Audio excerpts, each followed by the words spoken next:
It All Coloring with ILene Vick. It is Thursday, September 14th at 7 p.m. Central Standard Time, and I am live. It is week 37 of 2023. We're getting up there. And in my neck of the woods, it is currently 69 degrees with a high of 77 and a low of 54. Welcome to my broadcast. I'm here for the next 3 hours for coloring, companionship, chat, friendship, giggles and laughs, pretty pictures, coloring of course.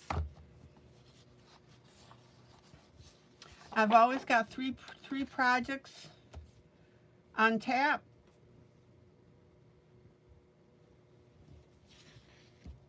Welcome to my Welcome to my YouTube peeps who come in and chat with me. That's always fun.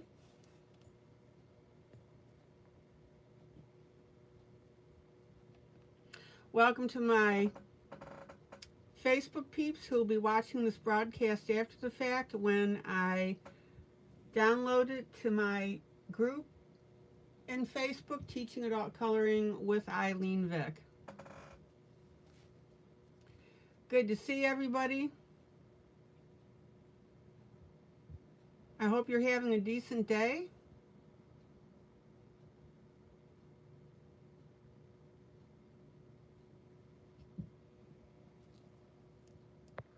Let me finish my setup here so I can be sure to see what you guys are yakking at me about. There we go. All right.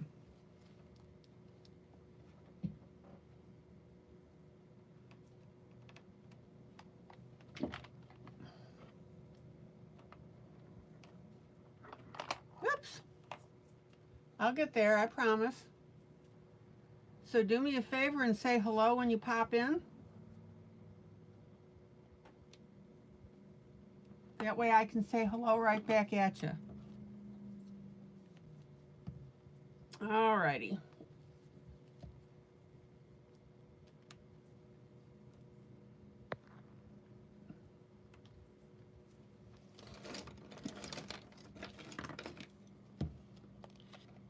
Okay. So for now, I always do a duet for any of you that are new, which means I give you a freebie from one of my coloring books. And then we color it together, of course, with running commentary from me. And that's a great way for you guys to learn new coloring techniques. So today I've got a picture from Hummingbird's Jubilee.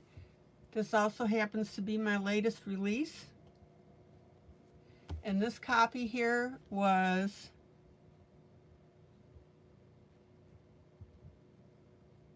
the cover was done by Maggie, quote, Rat, unquote, Russell. Hey, Linda. Oh, Linda, you just got your Hummingbird book 2 minutes ago. Oh, that's funny. Super. I'm going to be doing a quick walkthrough of it, and then of course I'll pull the picture that we're going to be doing tonight. I have posted that picture in my group.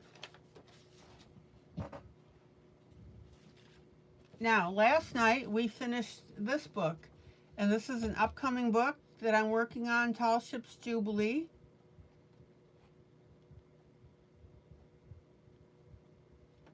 Love doing it. And from the feedback, you guys did too. So this is a freebie, guys. Get a hold of it. All right.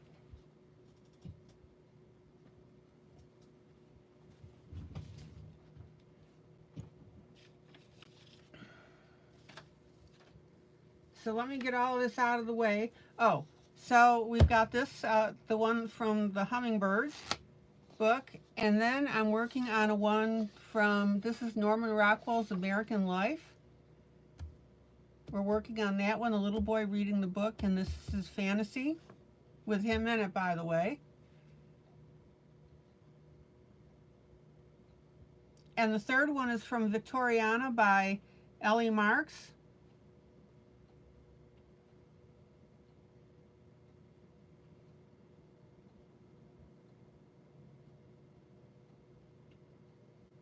Isn't that beautiful?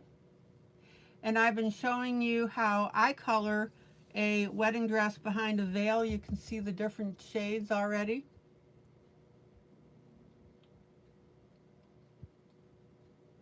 So we're having fun with that. All right.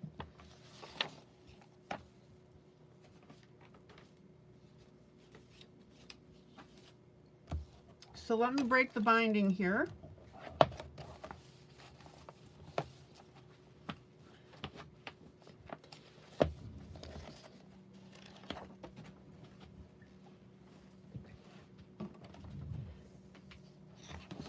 And then we can get this done and over with.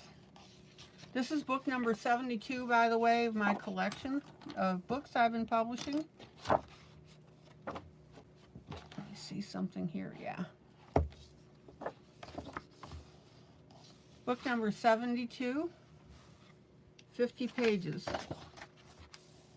All right. Here's a quick list of everything. Well, partial list.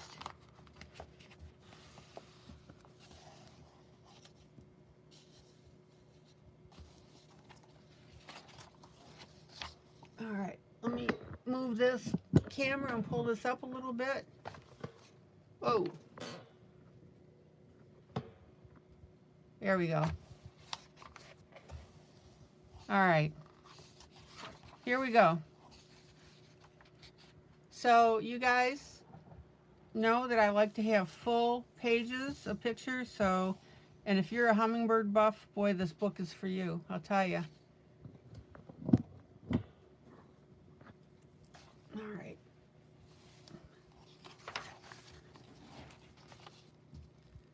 Check it out.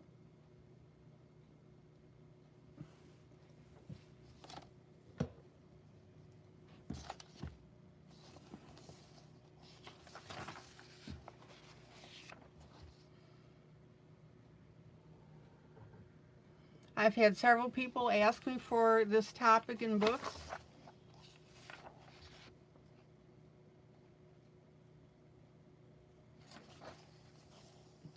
Aren't they adorable?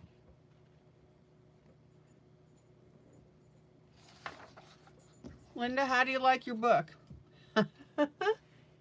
She's busy flipping through her book.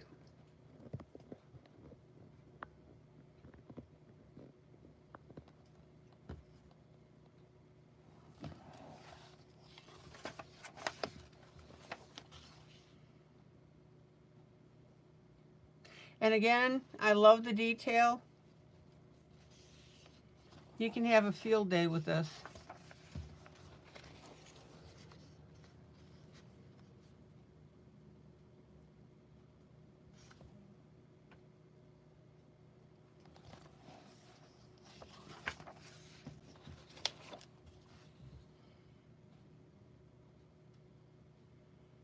Linda says she loves her book. All right. You looking through your copy or are you watching my flip through?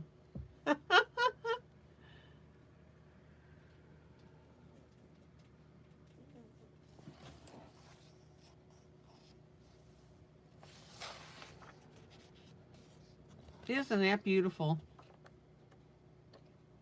Look at something here. Yeah. So see, we've got a close-up there and a close-up here. And this is the cover.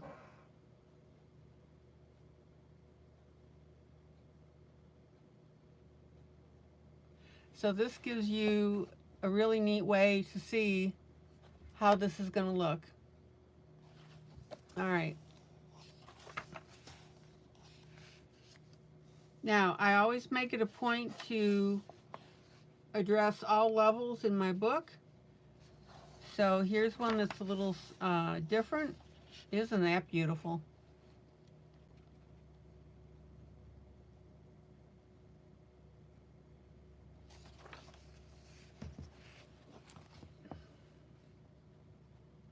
And if you have any questions or comments, please let me know. Oh, love this book.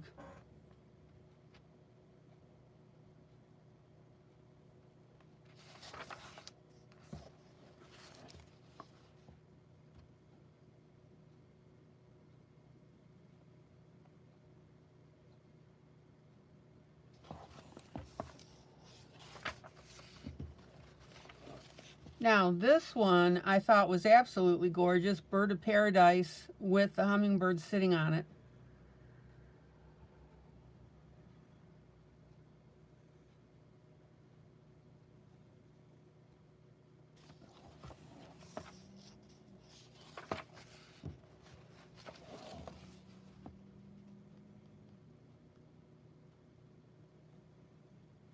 Check it out.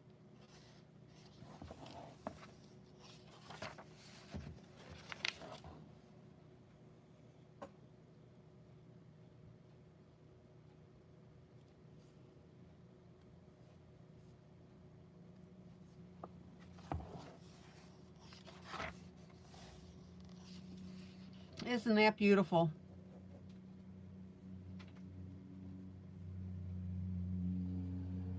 I almost was going to do this one for our duet coloring. So I've given away a free copy of one of the images in this book, and that's the one I'm going to be coloring tonight. So if you don't have it, go to my Facebook and you'll see a post that says breaking news.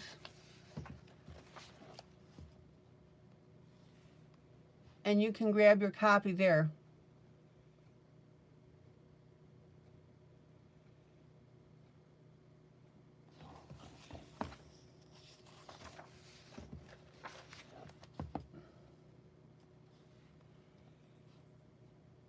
So do I have any hummingbird aficionados that are watching this flip through?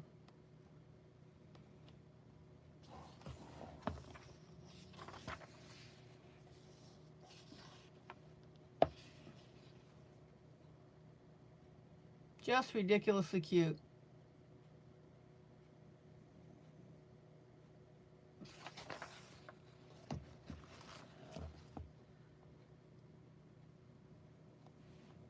Here's one that's a watercolor style picture.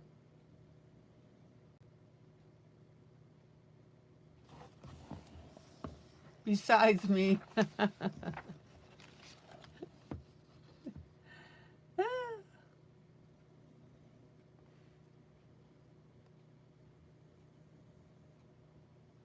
So Linda, you've flipped through your copy, I'm sure. Here's another watercolor one.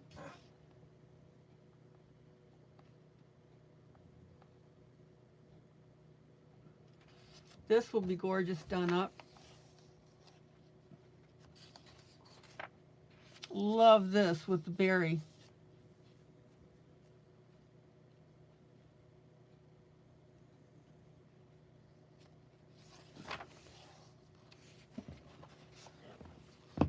Here's another one with a perch, on a perch.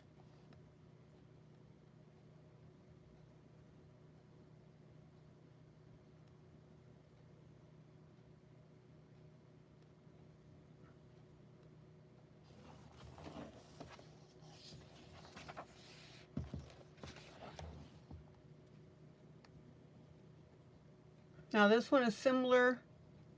You literally got it at $7.58. Oh, that's cool, Linda. But meanwhile, had you downloaded and printed the one that I posted in the group, Linda? Here's a nice line art for you to do.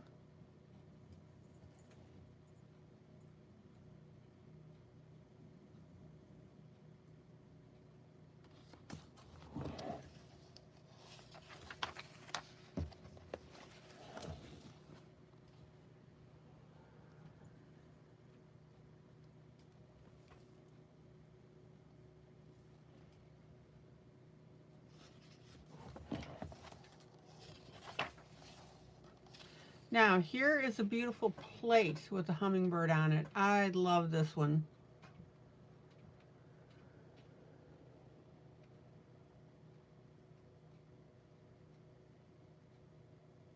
Oh, you hadn't downloaded the other picture? Okay. Just curious. Anybody else care to comment about what they think about the book?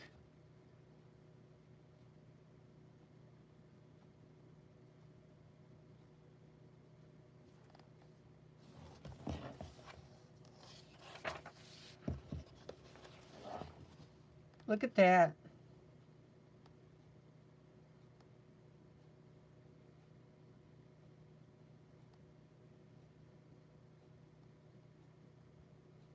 You could have a field day with this one.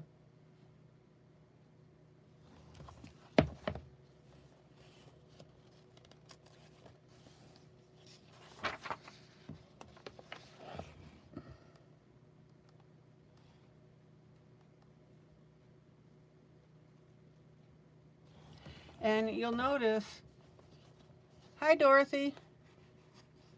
Oh, you were hoping that you would get it before we came on air tonight. Okay, gotcha. Oh, Dorothy, thank you.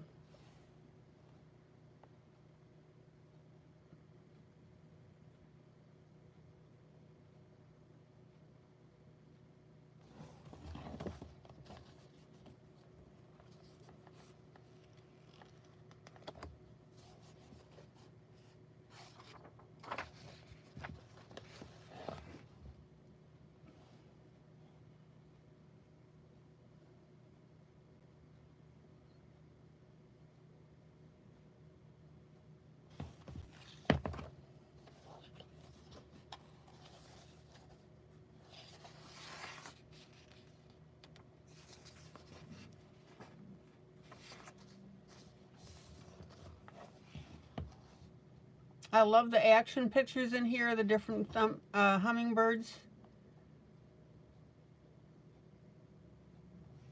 So it's not just static stuff.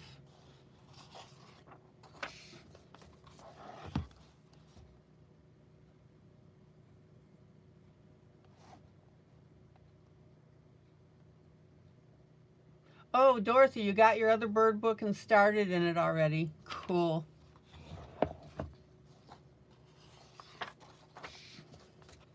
Now, this is the one that we're going to be doing tonight.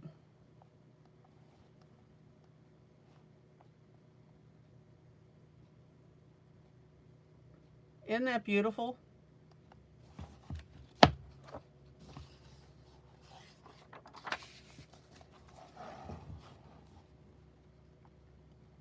Love this picture.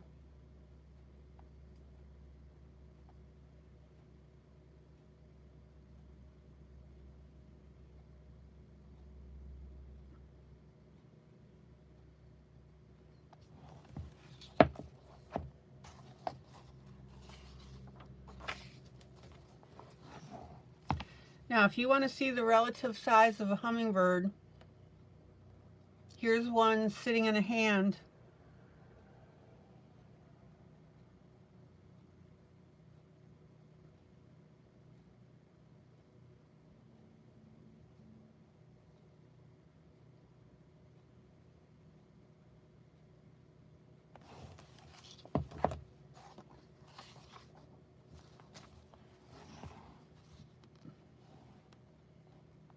Any questions or comments so far about the book? Any questions?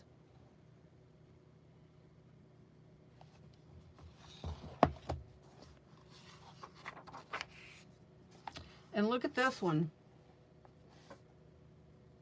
Beautiful, beautiful close-up.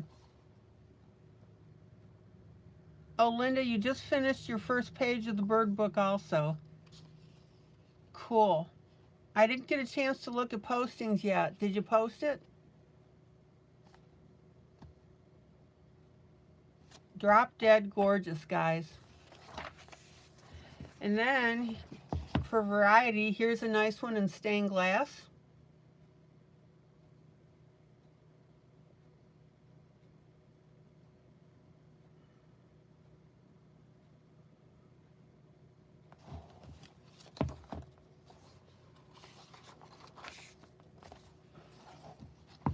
And isn't this cool? Hummingbird by the drinking fountain, or by a fountain.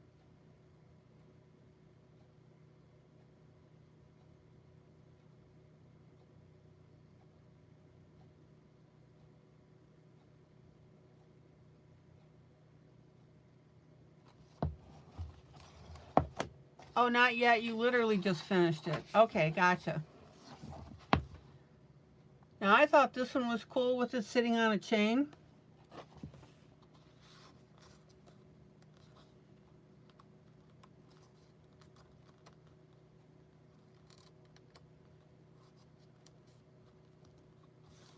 And again, that gives you a really cool indication of how small these things are.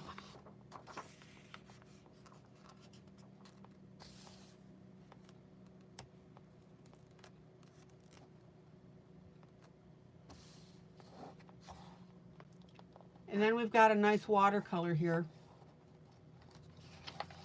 This one will be gorgeous when it's done.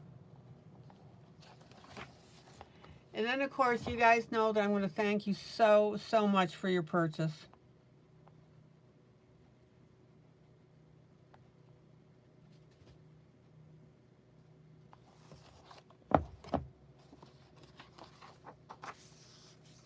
All right. That's it.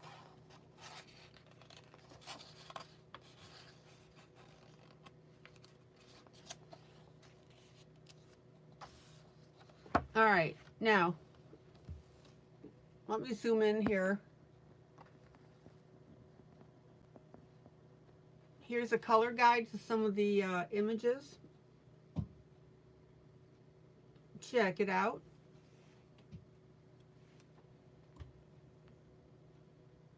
And this is the one that we're doing tonight.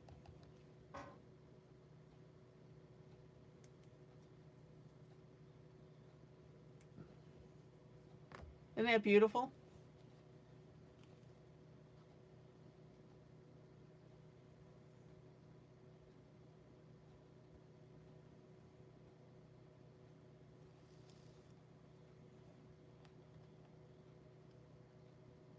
Any thoughts about these finished pictures? Here's our one with our bird of paradise.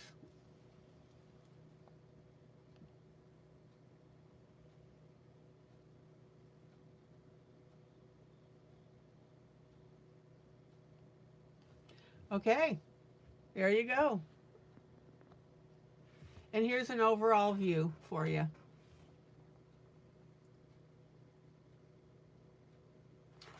All right, let's get down to business here.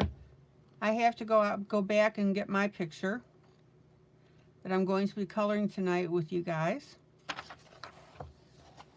Let me open this with some more.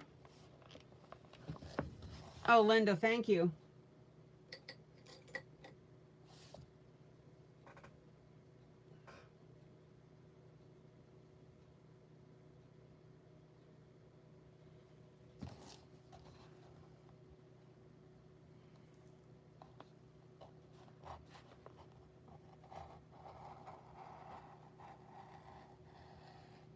All right, let's get this out here.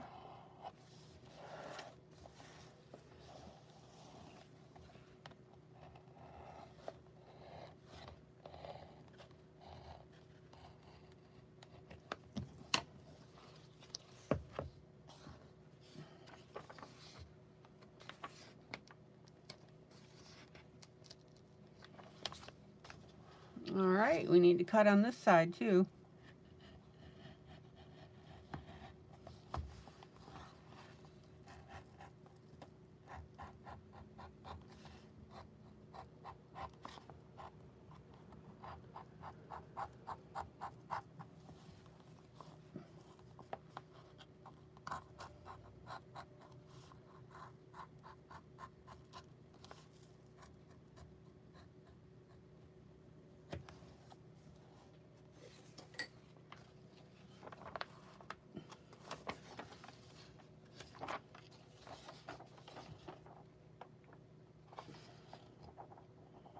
Oh, come on. There we go. Alrighty, I got it.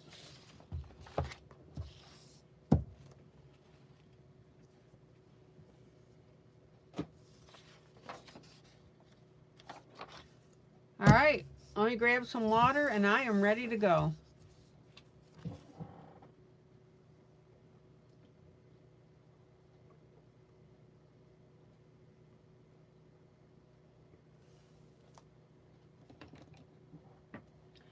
So don't forget your paper towel to rest your hand on.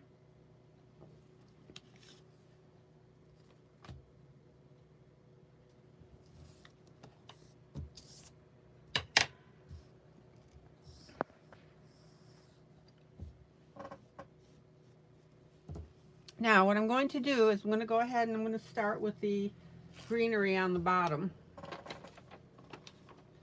I think that'll be really cool.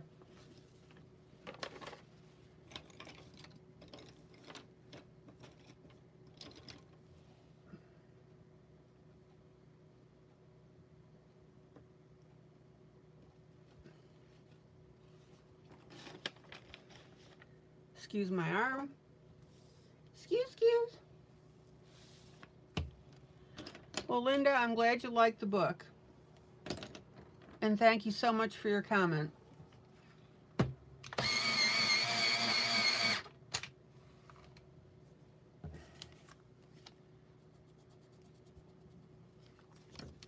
So what you want to do now is you want to pull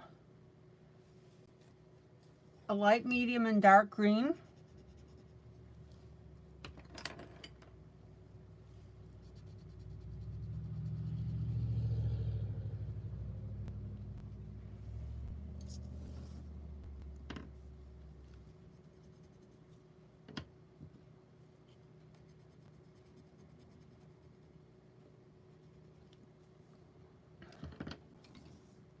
And if any of you that are watching are new to grayscale, please do not hesitate to ask any questions.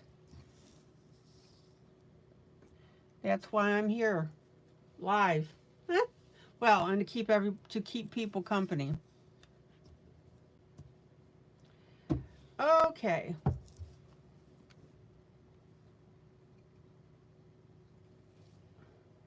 Now I'm going to grab also let's see, a little bit of yellow. Trust me on this one.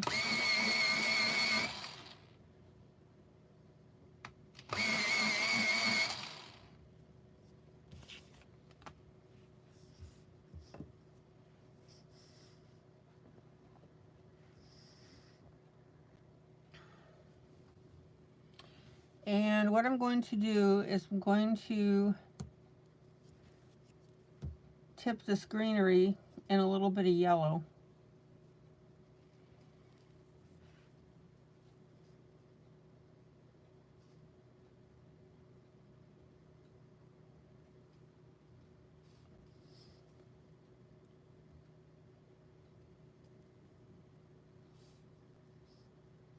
And this will make sense to you as we go along. And you see the other colors.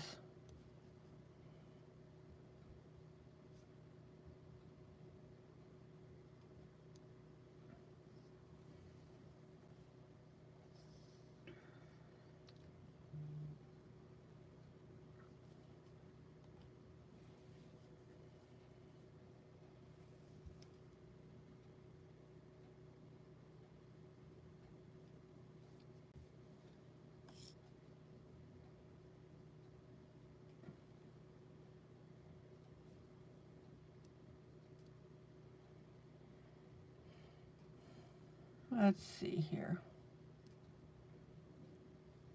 Now, don't get too overloaded with your yellow here.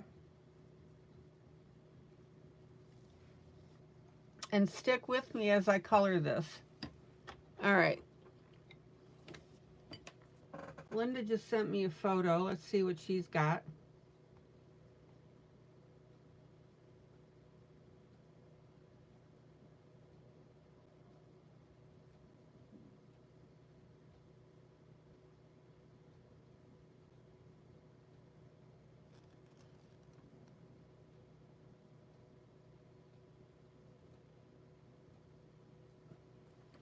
All right, this is the one that she's done out of my other book,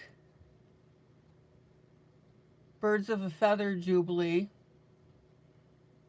Isn't that beautiful?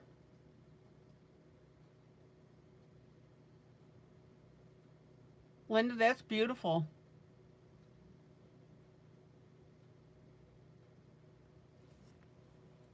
Looking good.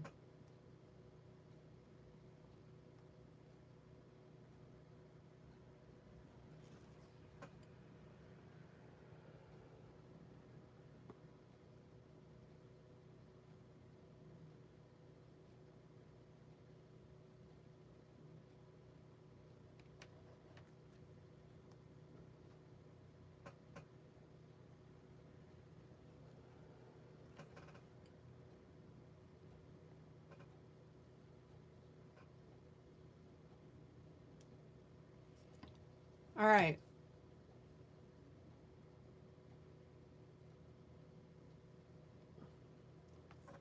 Let me get back to where I was.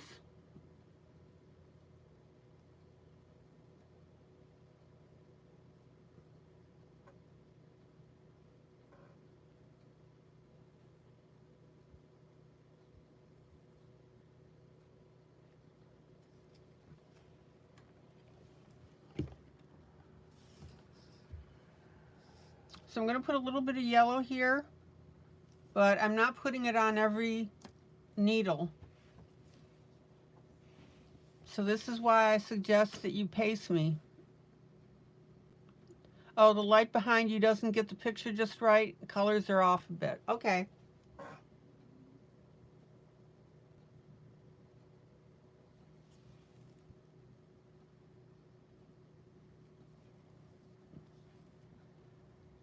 Okay, so I'm going to start with my dark.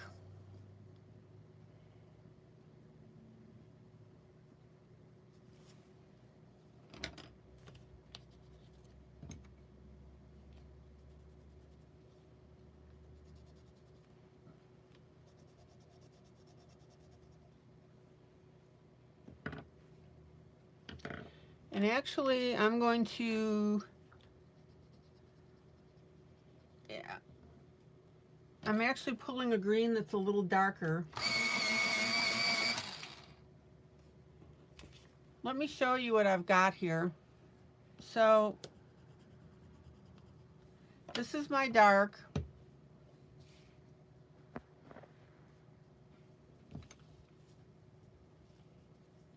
This is my medium. And this is my light.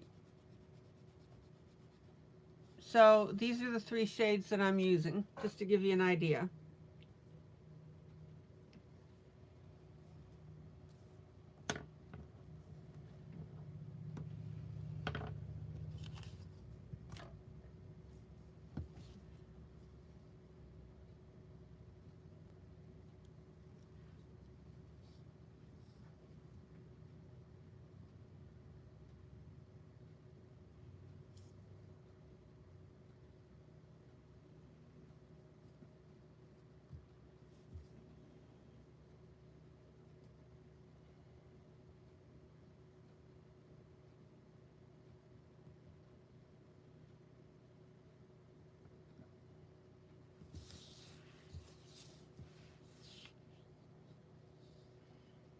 Oh, I'm gonna sneeze.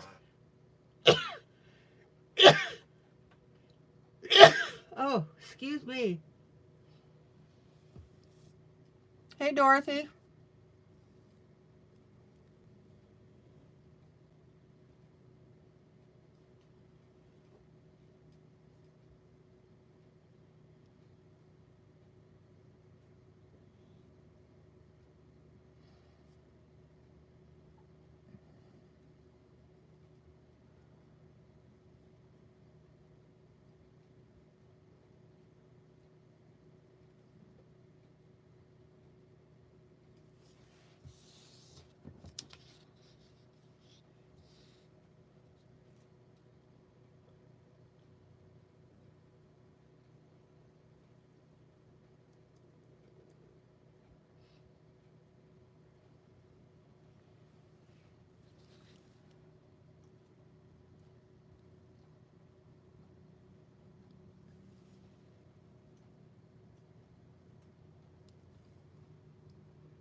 Now, we don't want to get too far ahead of ourselves here on what we're coloring as dark.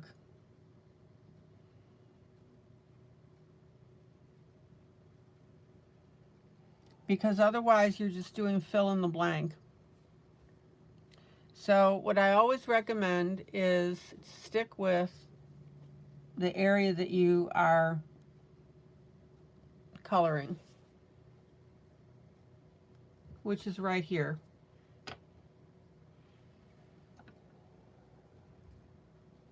Okay. Then I'm going to come in with my light.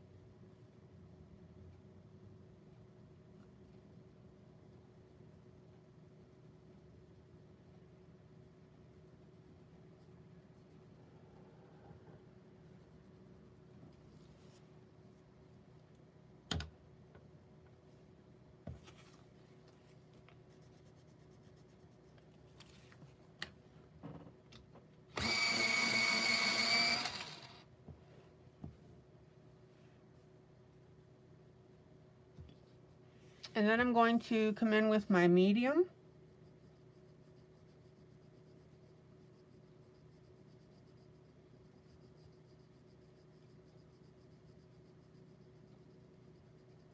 And gently blend all of that together.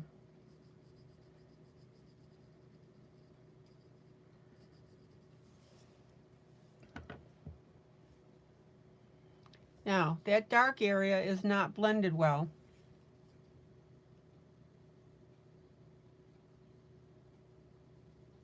So we need to come back and soften that up. You don't want streaks in your picture.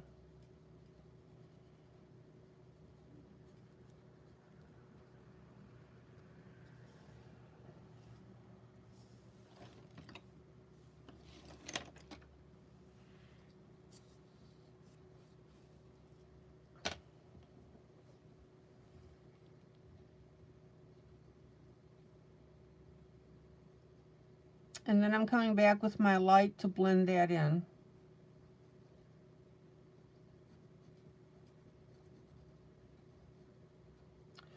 Now, having said that, you don't have to follow that exact sequence that I did.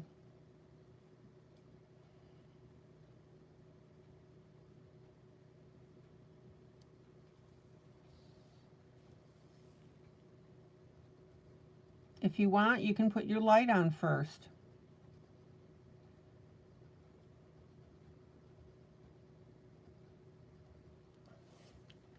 So there's my light.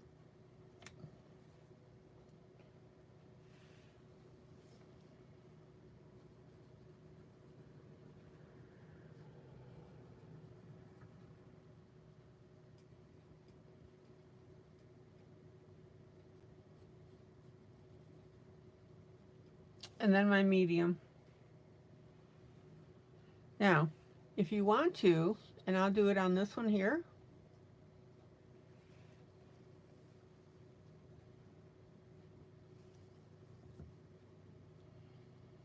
I'm going to put my medium on first.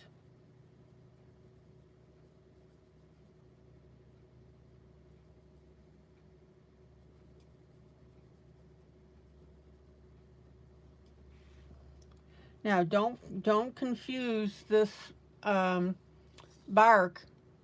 There's a little bit of bark underneath this needle right here. So don't color that, do not color that in as your dark. So there's my medium.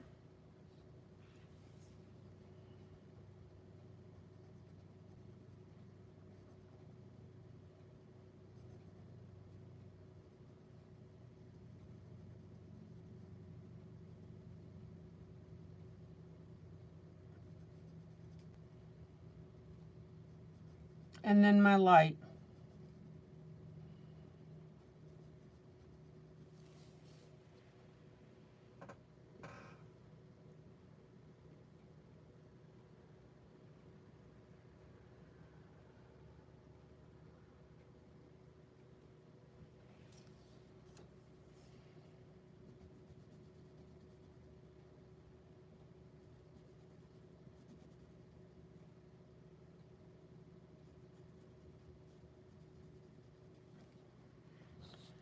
Okay. Then we've got our light area here.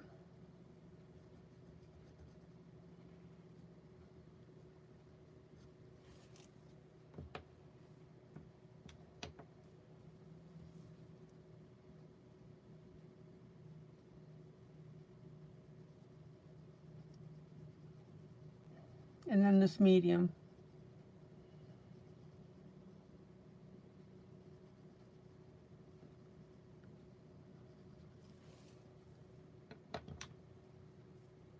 And I'm going to re-emphasize my dark a little bit.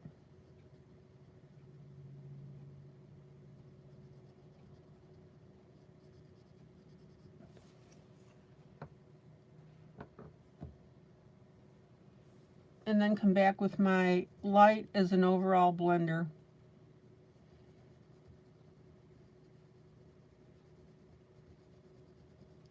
All right.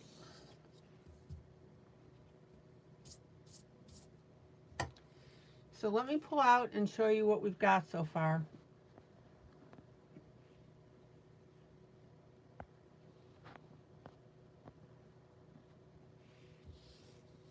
Check it out.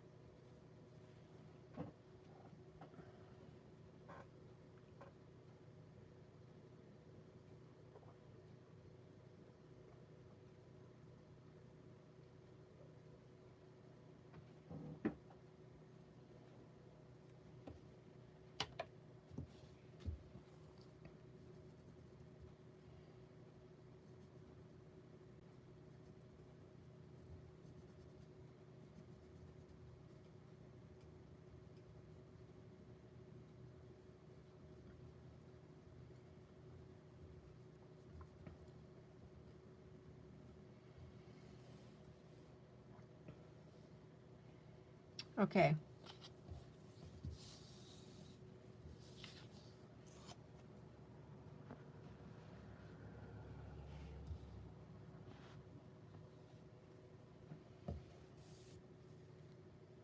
Here's my light.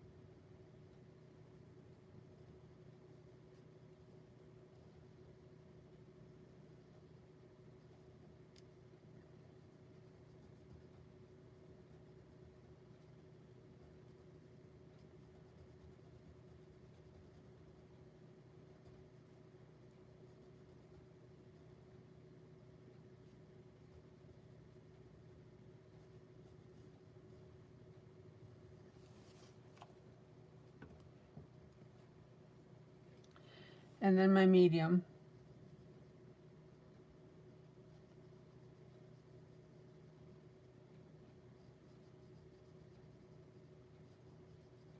And remember, guys, all this time, do not pile drive your pencils into the paper.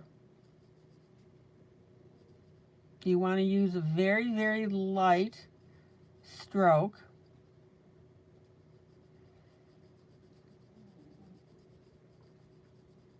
And if you want your pencil to be darker, then you just use repeated strokes.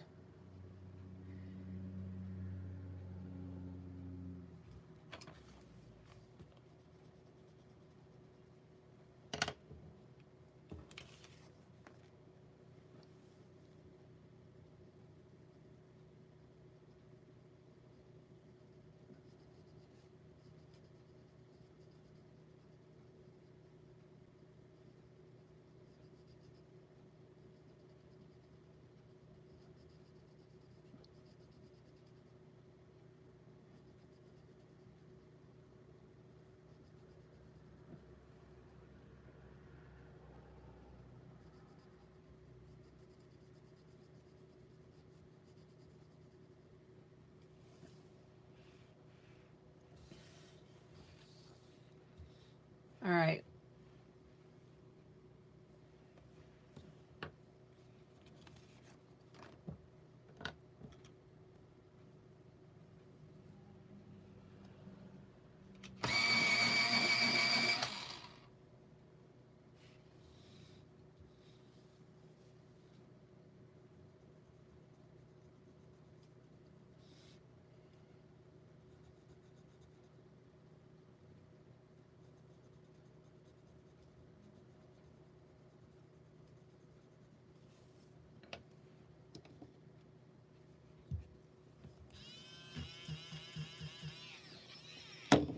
I'm going to erase that tip.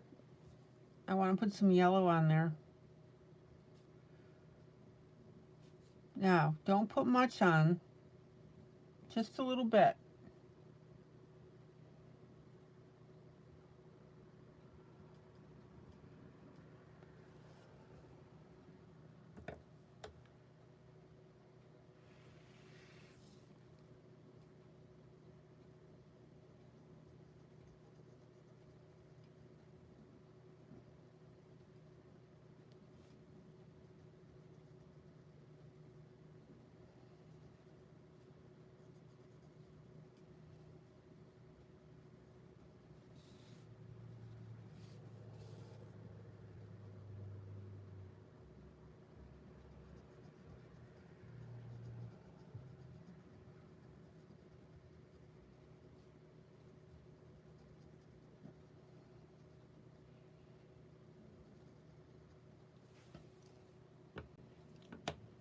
And then we'll come in with medium.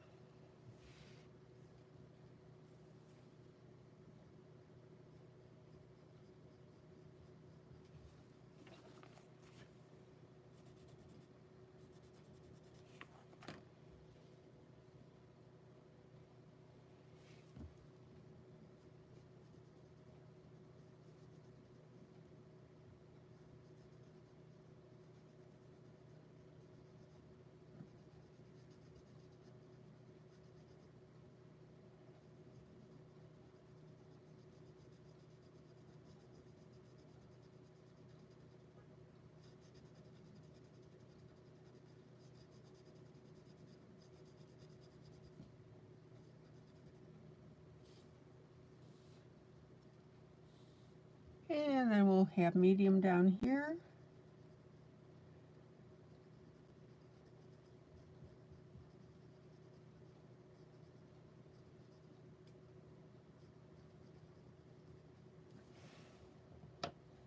Actually, I'm going to go with a little dark on this edge.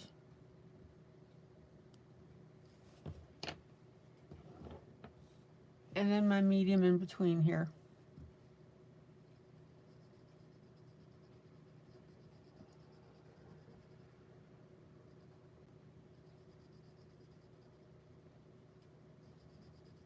There we go.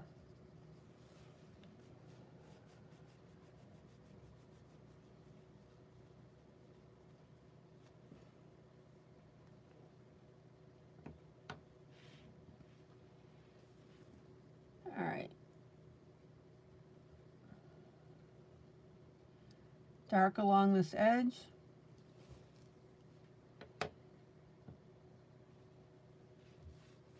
And then medium.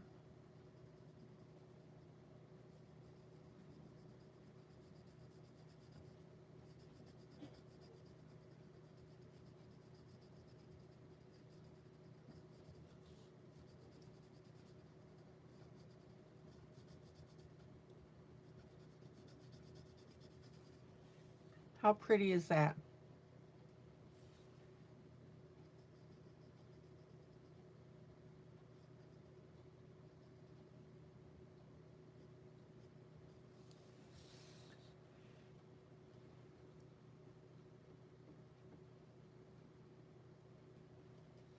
All right. Am I close enough for you guys to see this?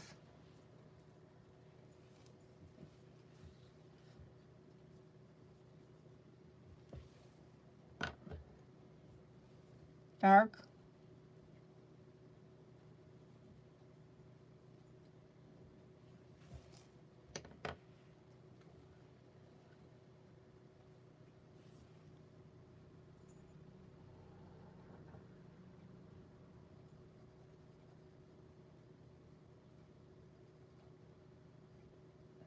Light.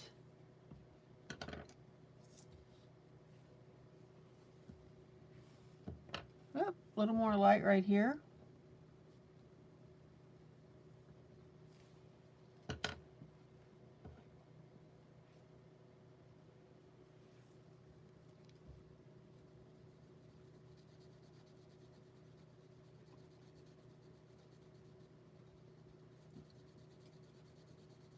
And then medium.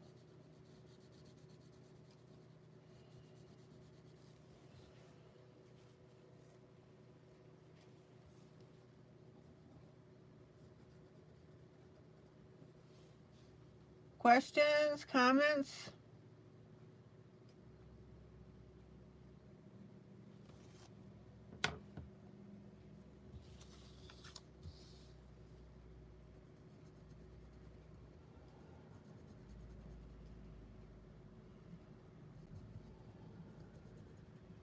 And then you can pop back over your previous colored needles with your light color.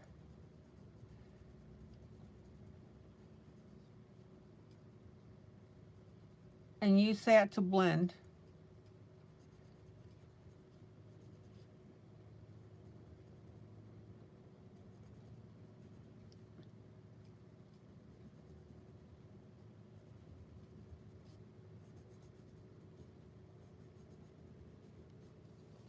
Check it out.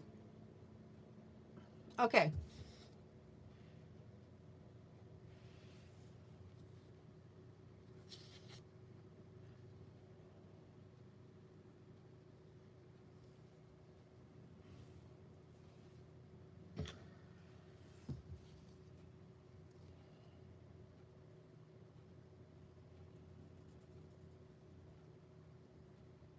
Light.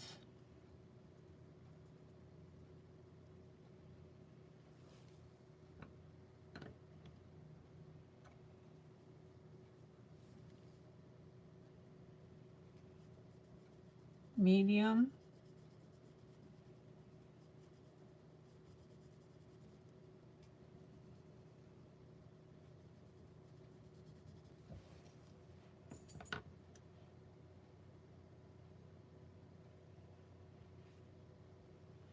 And then my dark.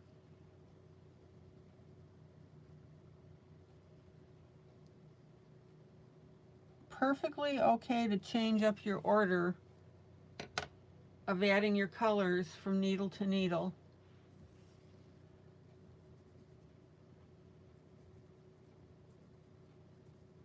And then I'm going to use my light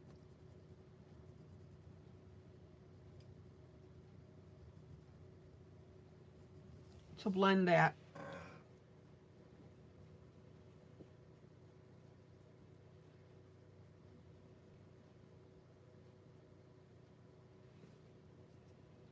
Okay.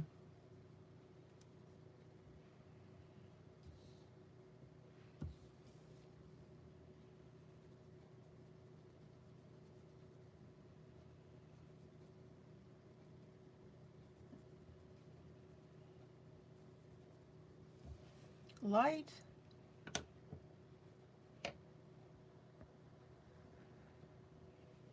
Little bit of dark.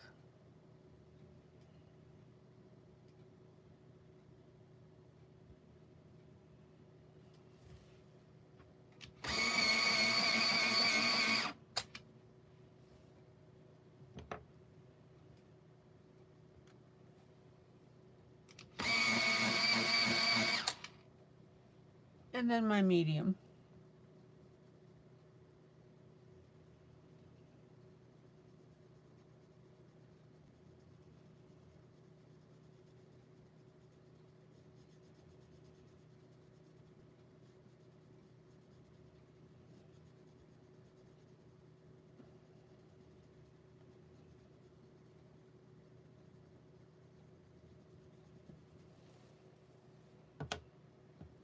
And then I'm going to blend this with my light pencil.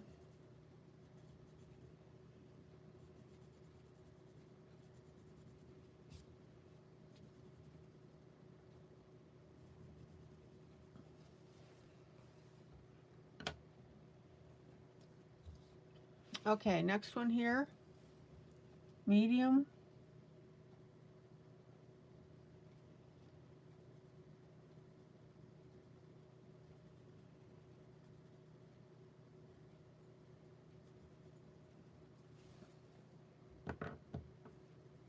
And then my light.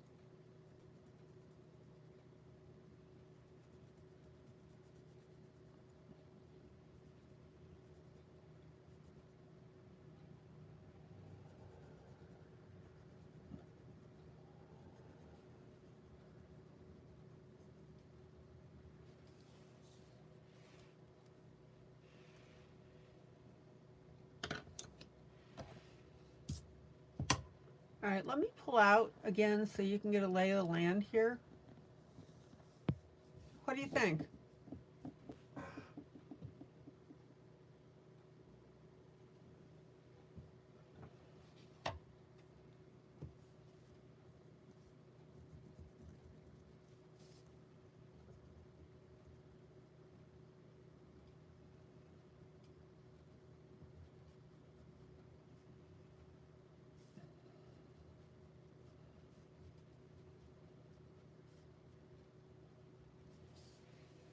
Okay.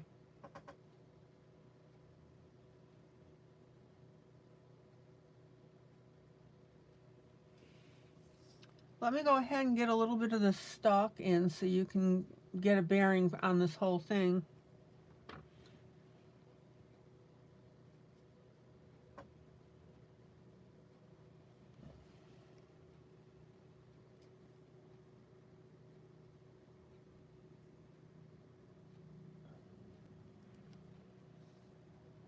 Now, I recommend that you stick with me on this so that I can show you where some of these things are coming together here.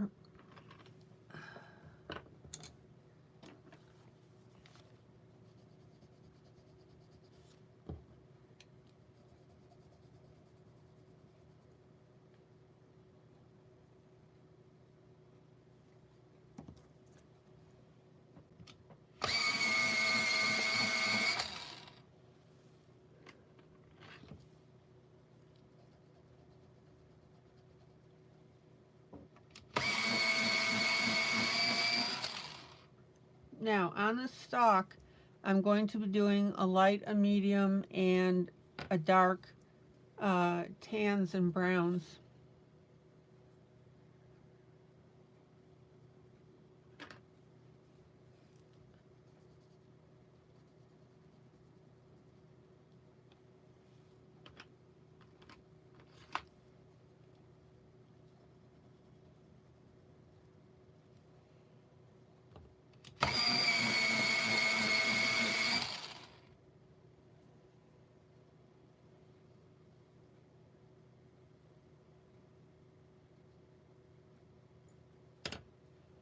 So these are my three colors here.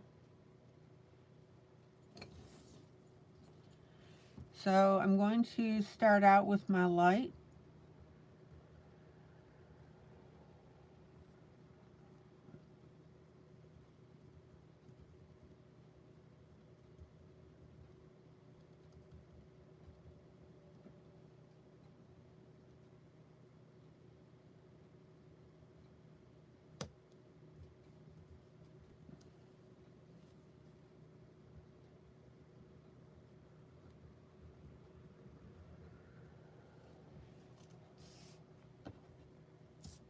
And when I do this here, this is going to start to really pull this together.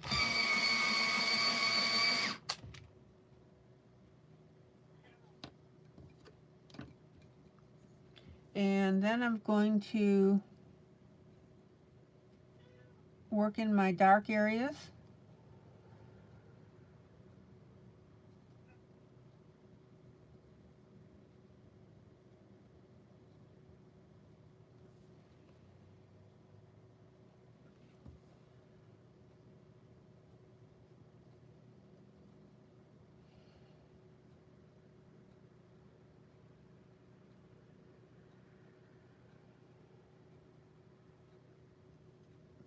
Now, notice down here at the base, I didn't go all the way down because this is a tree right here.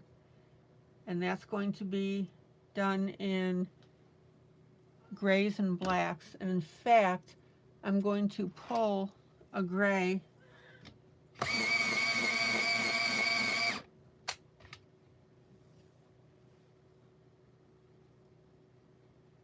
so that you can see this. And I'm going to go ahead and just do this. This is what would my light be.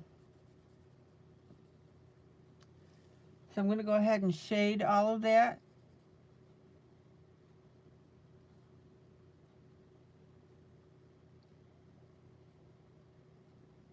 In my light gray.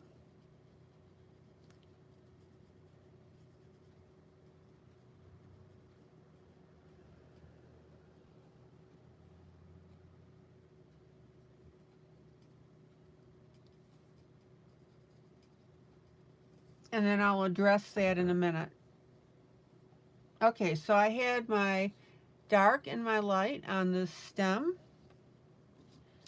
and now I'm going to come in with my medium.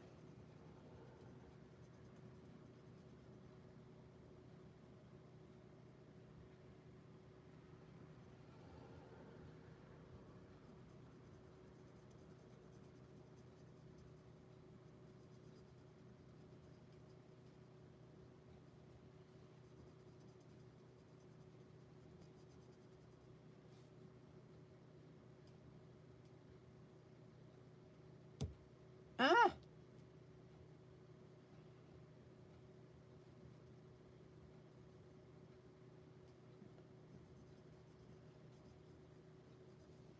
check it out.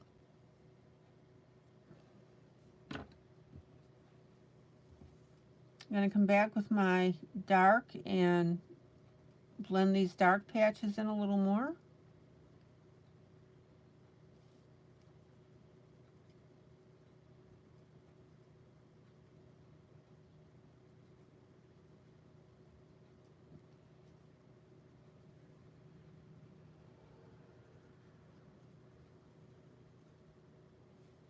A little bit of dark down here.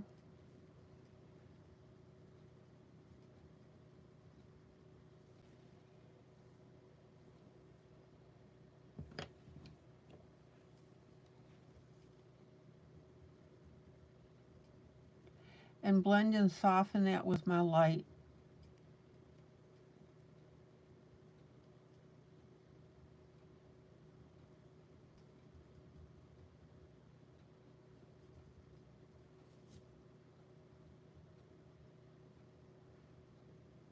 Okay. And then I'm going to take my dark and I'm going to very lightly work that edge.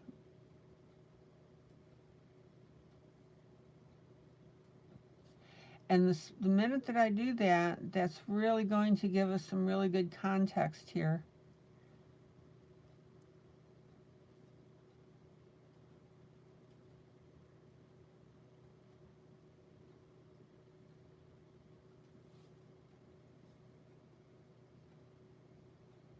Because remember, when you have your dark edge, that gives you a more dimensional look, right? Because the darkest part is the furthest away.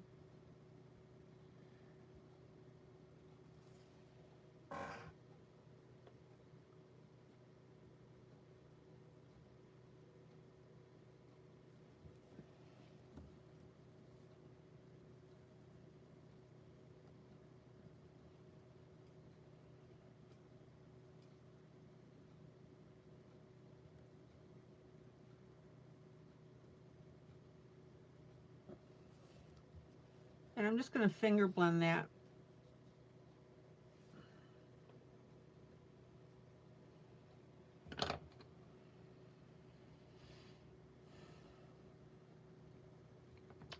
Okay, now I'm going to pull a light, a medium, and a dark gray.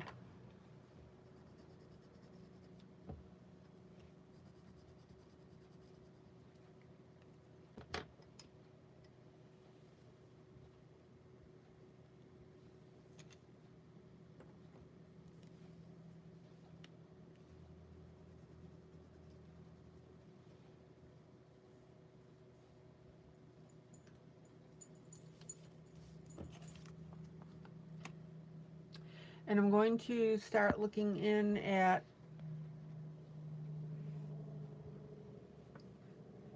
the bark of this tree. So here's my dark.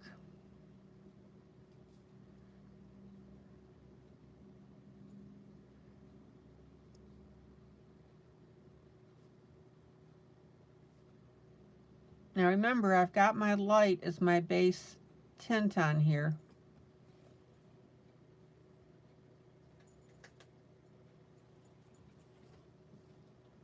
So what we're looking at here is that we have a stem from a young part of the tree into the bark. So the stem of the needles now is coming out of this bark. So there's the dark.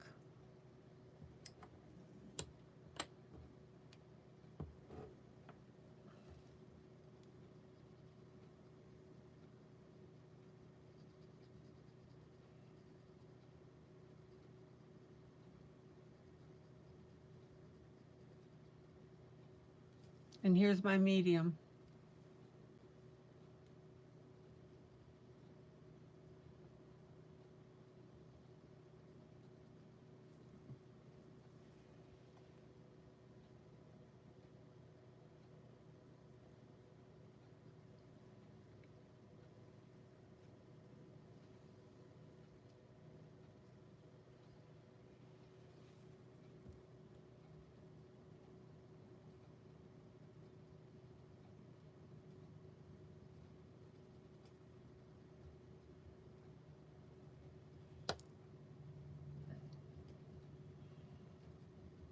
Check it out.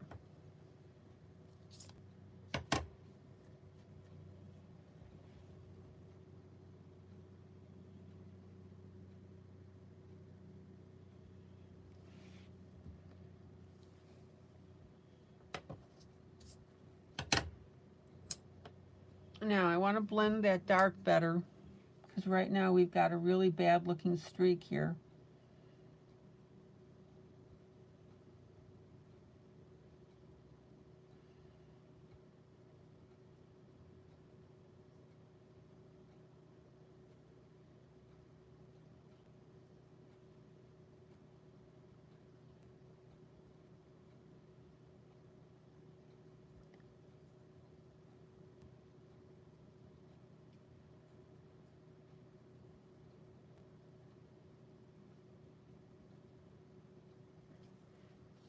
Okay, now there's part of the bark showing in between these needles here, but it's a little bit hard to see. So that's why I'm going to go back now to doing my needles.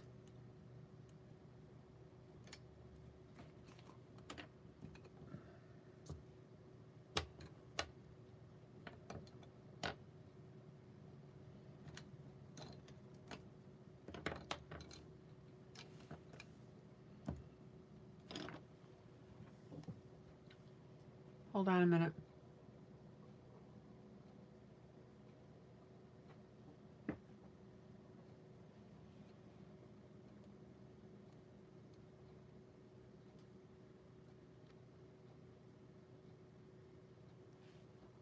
And that way I can see where everything is.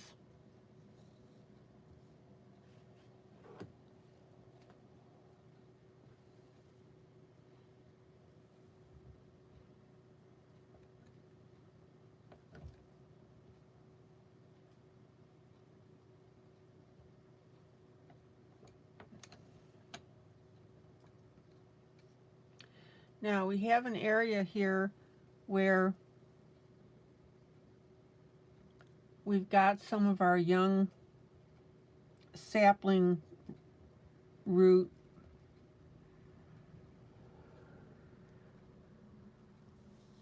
And of course you'll see it when I'm on camera.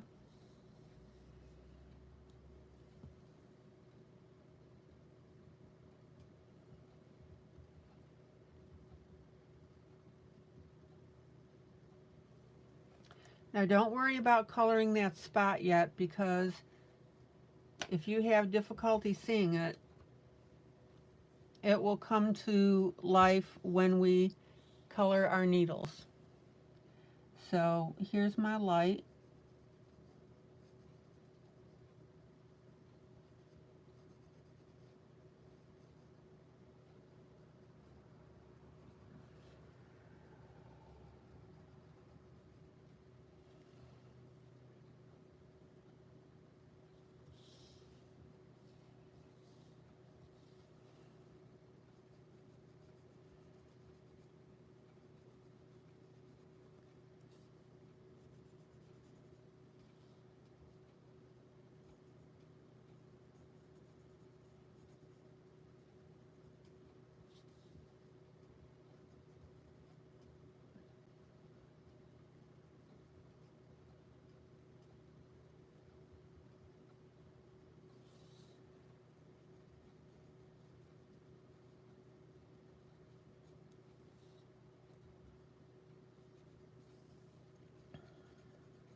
And I'm putting in my light like this because I want to be able to identify basically the lay of the land.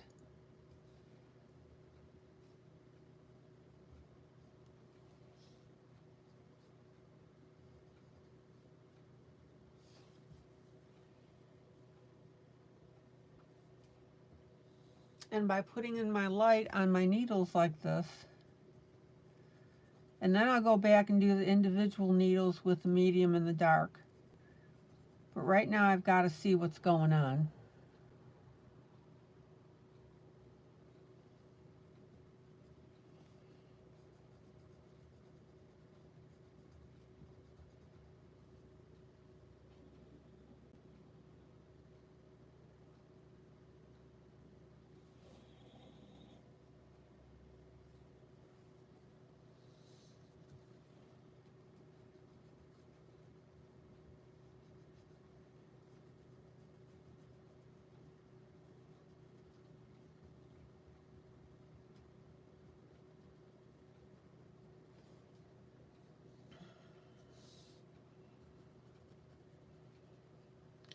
All right, let me pull out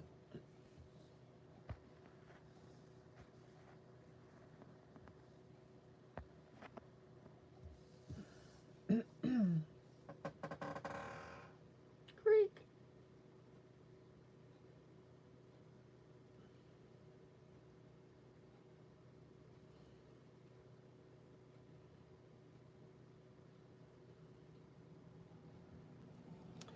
And then I'm going to come in with my medium.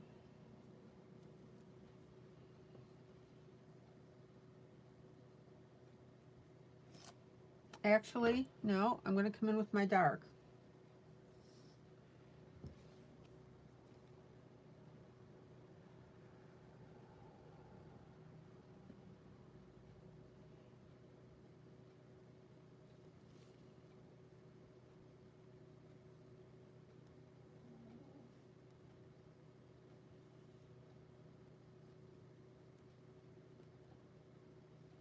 Mm-hmm.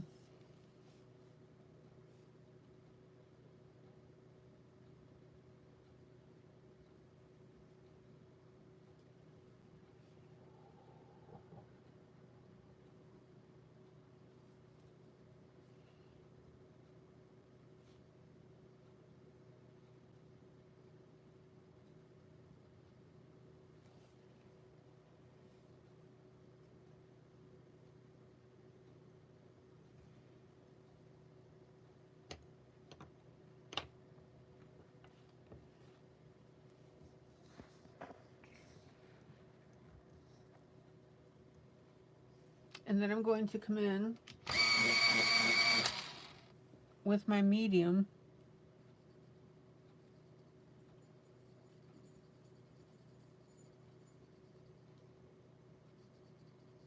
Got a medium here with a light next to it. I'll take care of that in a minute.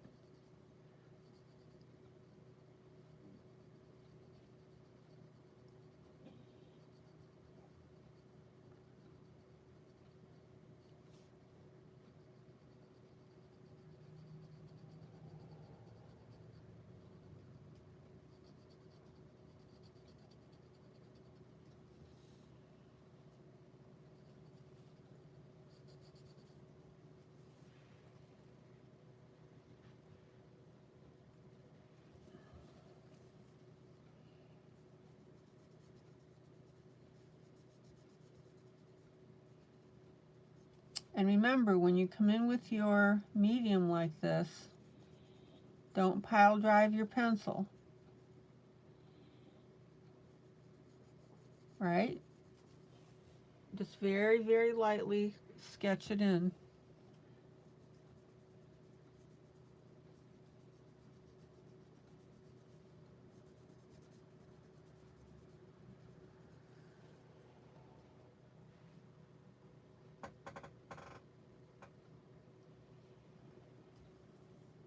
And trust me, this will all come together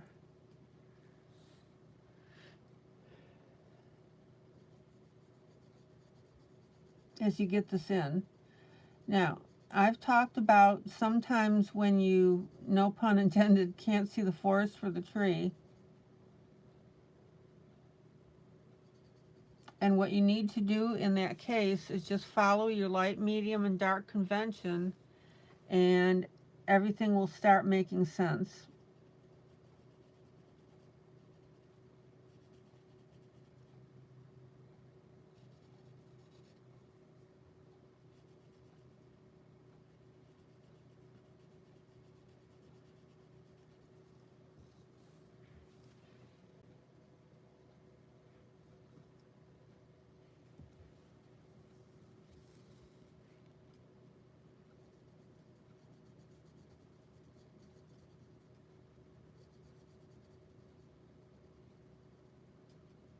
And guys, on this picture, take your time. I'm going to put a little yellow on there.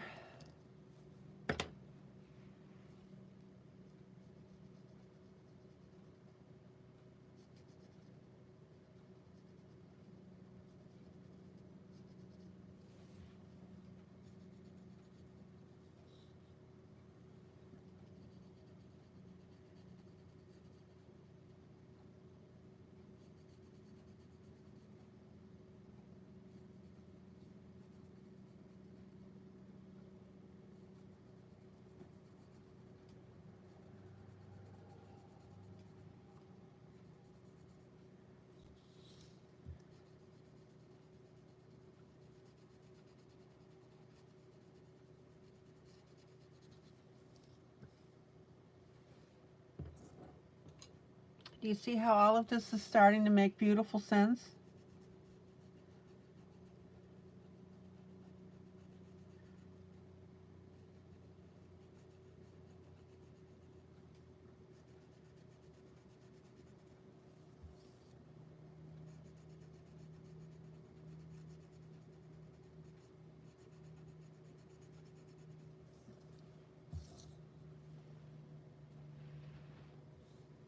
Questions?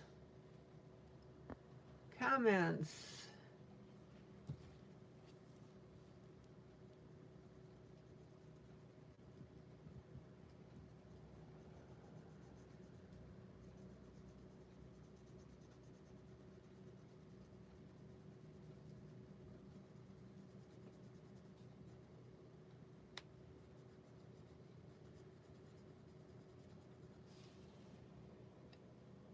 And trust me, your patience will be rewarded with a beautiful picture.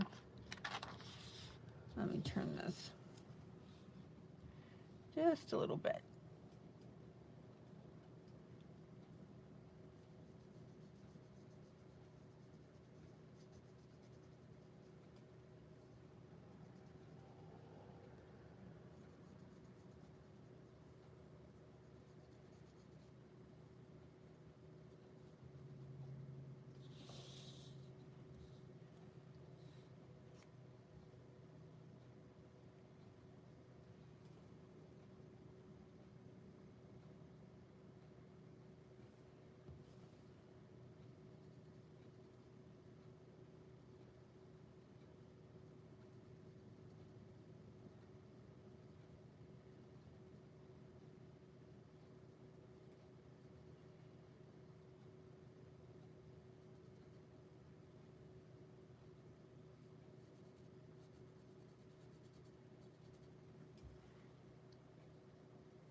Let's see.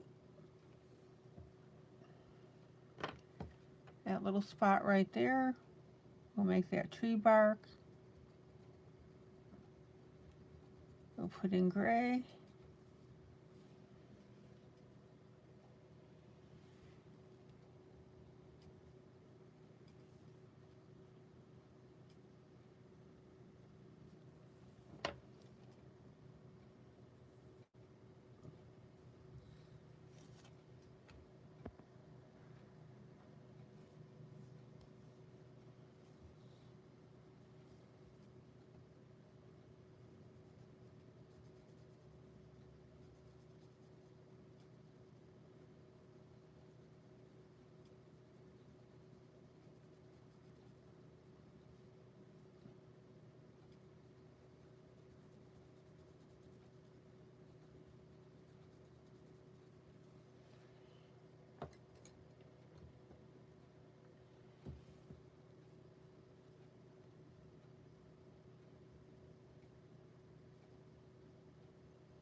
Check out how the dark now is defining the needles.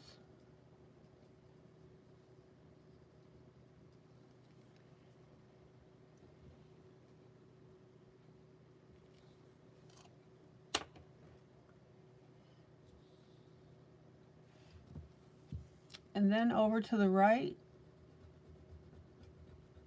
here's my gray.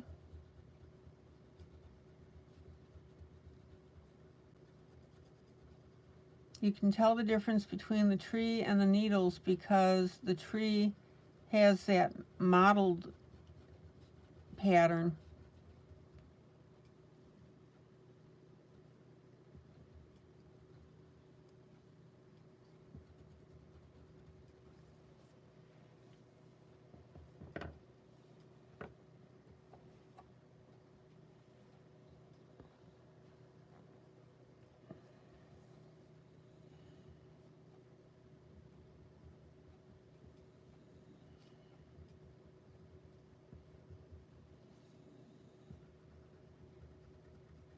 Here's my medium gray.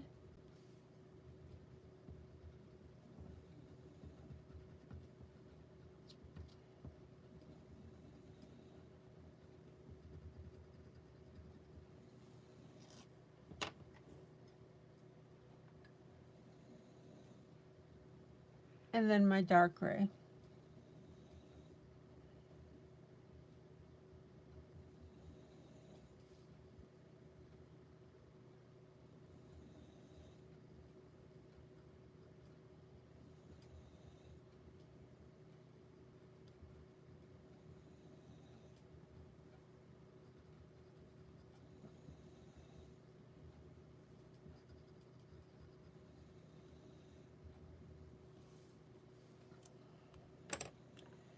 Now, let me use my light pencil to define this needle. And as you know, sometimes I'll take my light pencil and I'll go over the entire surface. You'll still be able to see the medium and the dark on there. And that way it helps me identify what's what.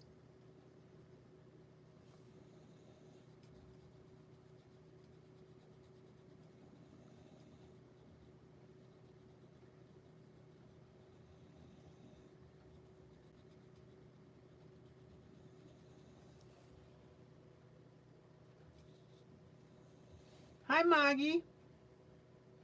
Happy Thursday, happy Thursday, happy Thursday, happy Thursday to one and all, says Maggie.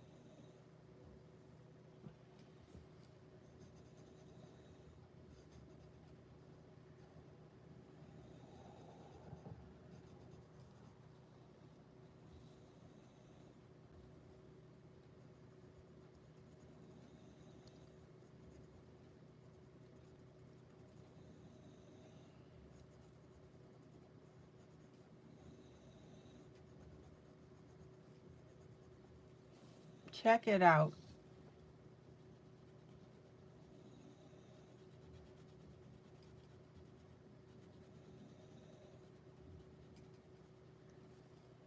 I'm just using my light gray to identify.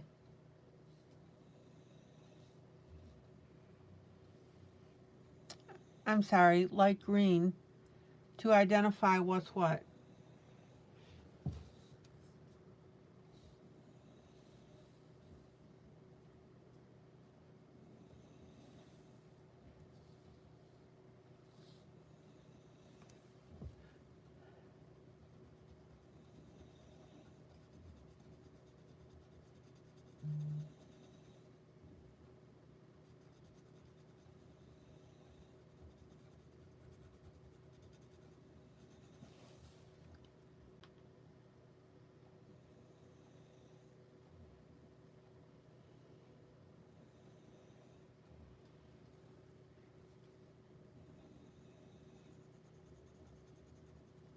Isn't this beautiful?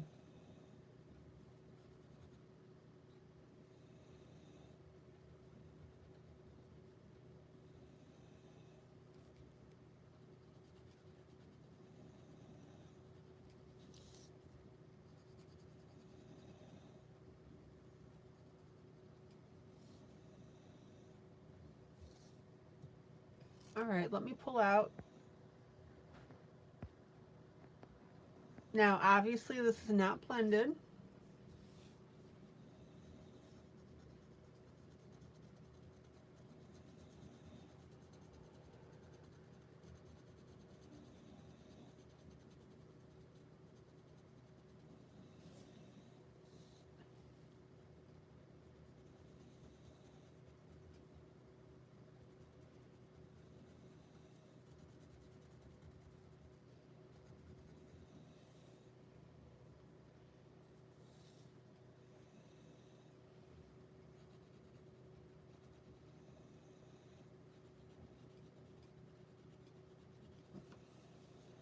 Again, light green.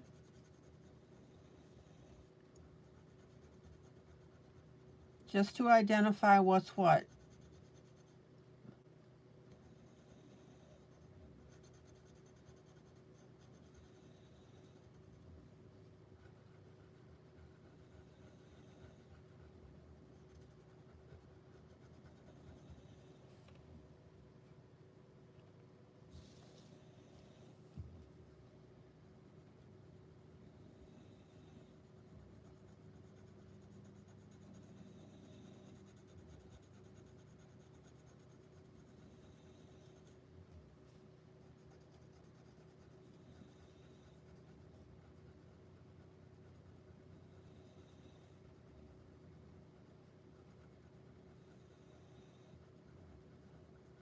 Now, when you put in your light green, as with everything else, don't pile drive it in. We're just tinting these areas.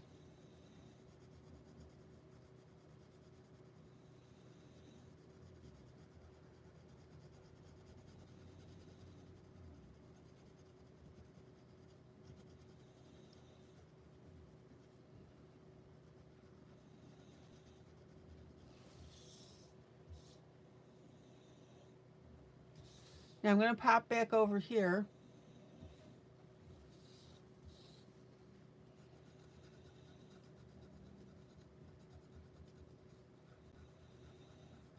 And basically do the same thing.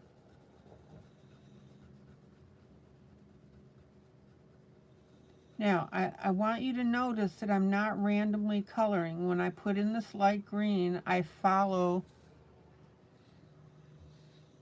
the needle shape.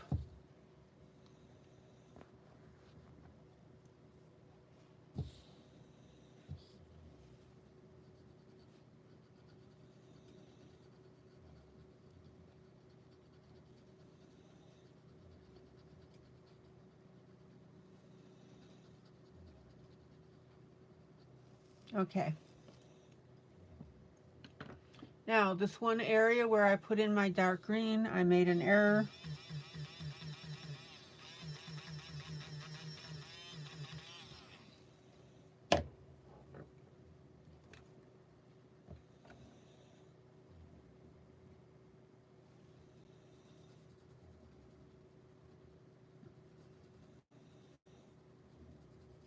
This should be that tan color.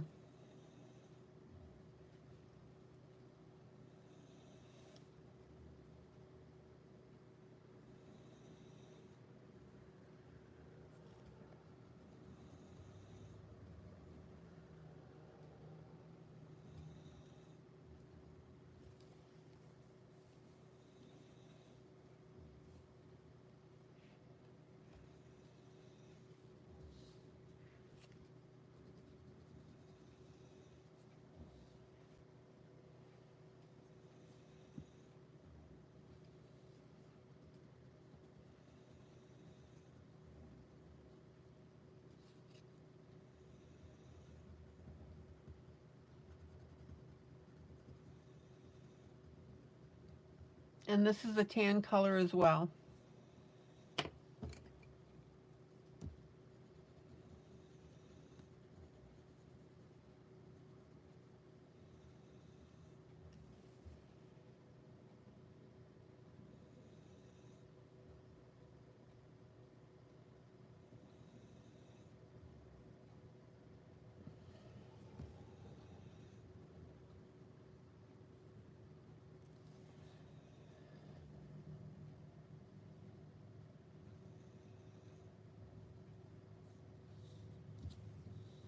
Any questions or comments?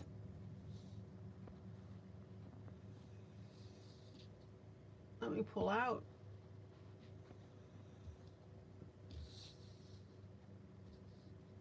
Now, this looks a little chaotic right now, but trust me, as with everything else, it will come together.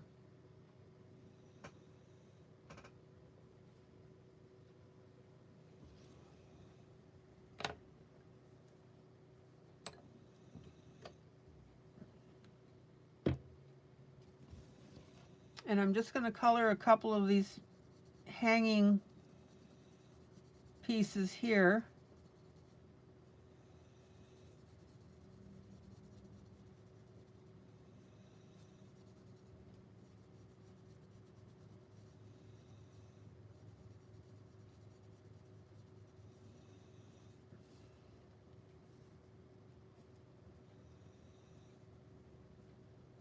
So that you can see the difference.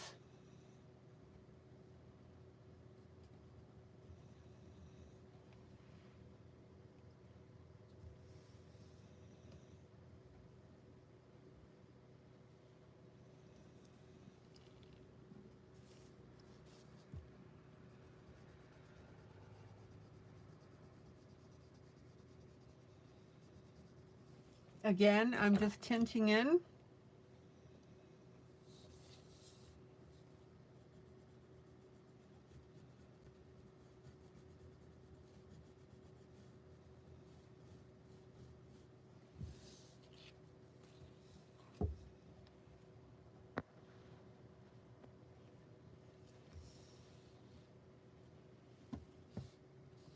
And we'll go back and do this in more detail.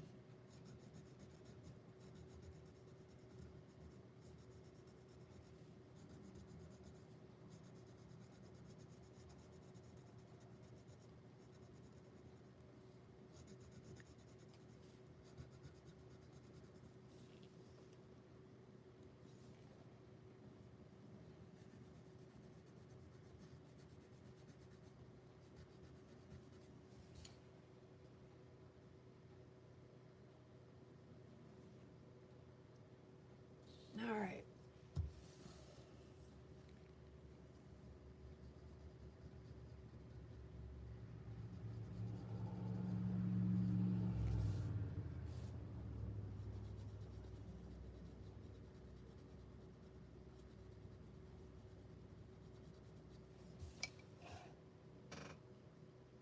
These are needles here that have started to turn brown and are drying out.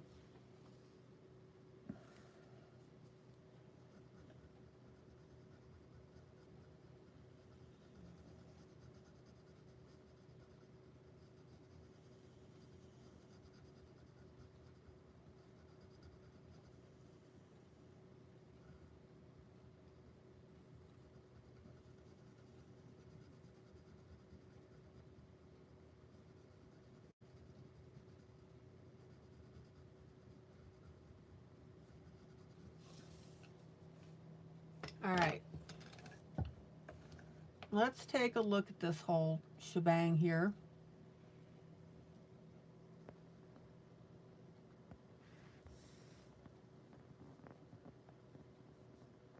Questions?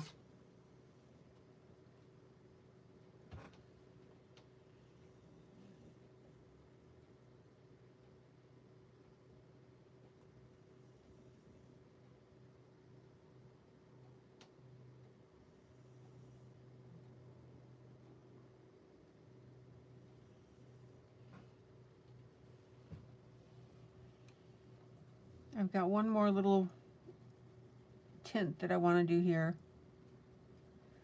There we go.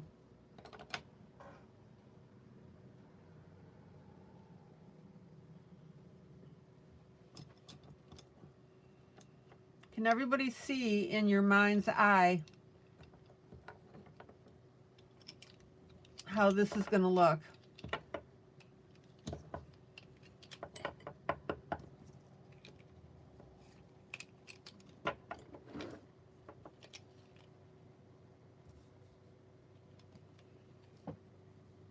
Alrighty, let me put this set of pencils away so that I have them for tomorrow. Sometimes I get going on my cleaning and I put all my pencils away, including the ones that I'm doing a coloring with. All right, what do you think?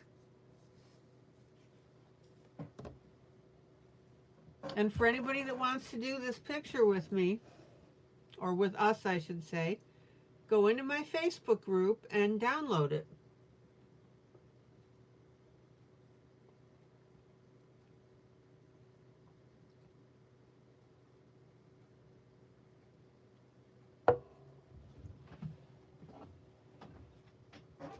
Okay.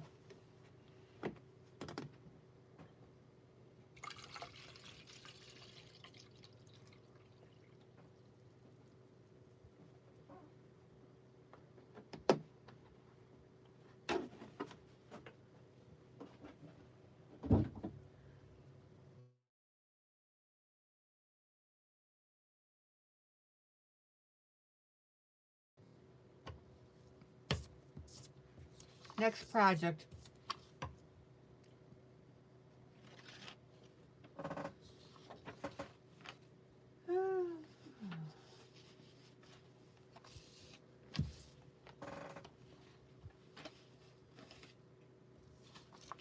So I'm working on our Norman Rockwell picture. And this is our little boy fantasizing. Okay, Linda, I just got your comment that you said pretty. So if you said that a few minutes ago. But thank you. Maggie says too tired. She's just watching, too tired to pull out all your stuff. Understood. You gonna be okay, Maggie?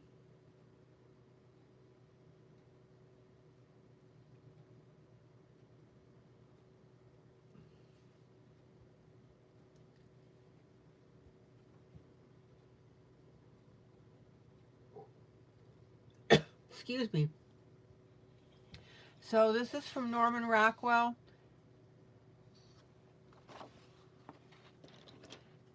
Let me do something here. Norman Rockwell's American Life by Creative Haven. And you can see where I colored in the glasses last night. Isn't that funny?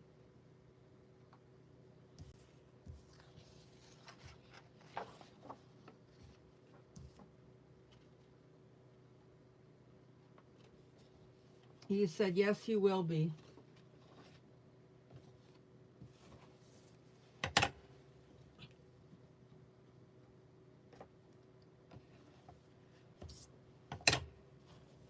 Okay.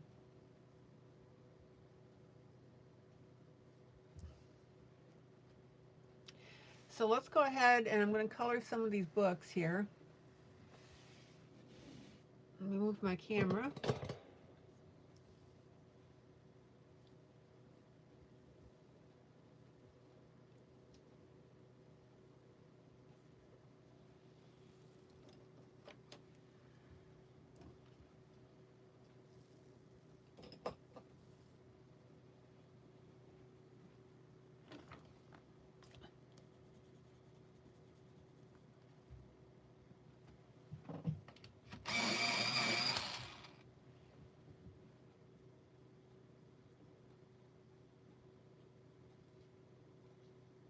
Vicky,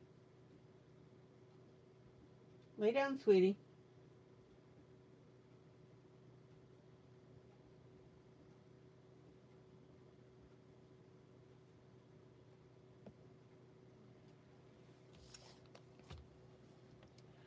Okay, so I'm going to work in some subtle colors here.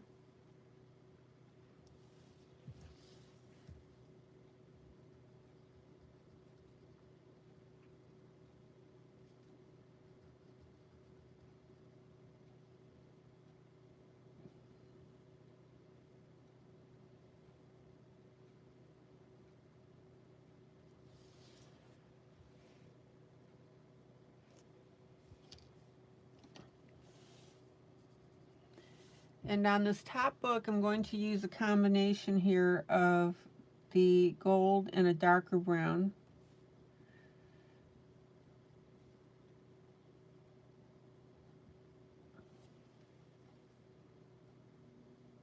And notice that I'm not filling in completely with the darker brown.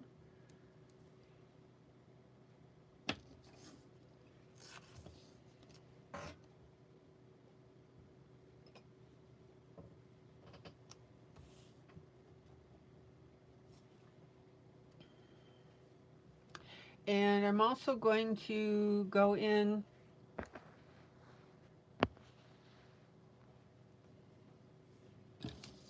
and add a few of the book lines.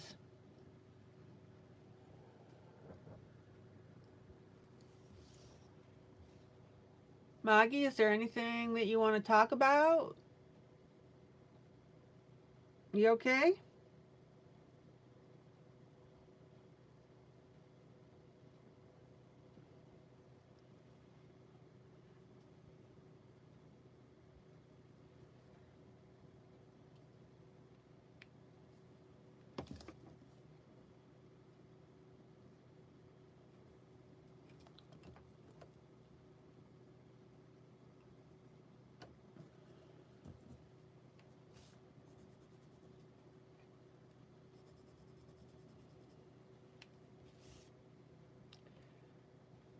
And then I'm going to come in with the gray.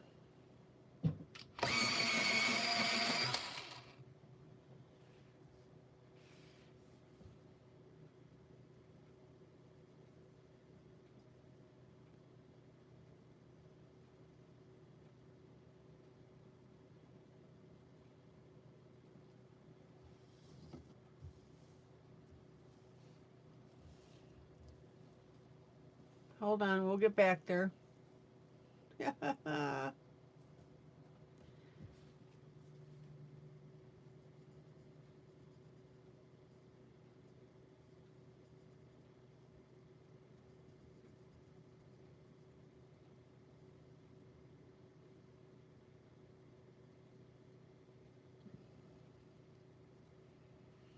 And then I'm going to come in with a lighter gray. Oh, you're okay. You had a great day and evening with the kiddos. Good. You finally got some rain and cooler temps. Excellent.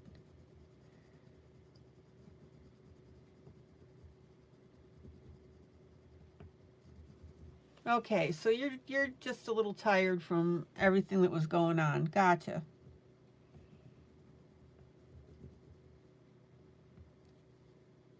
Now I'm going to use my lighter gray over that darker gray.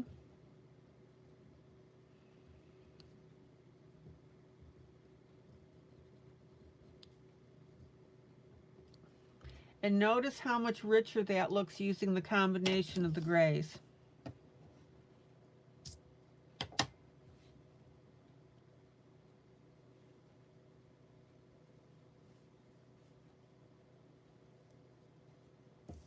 Let me turn that back.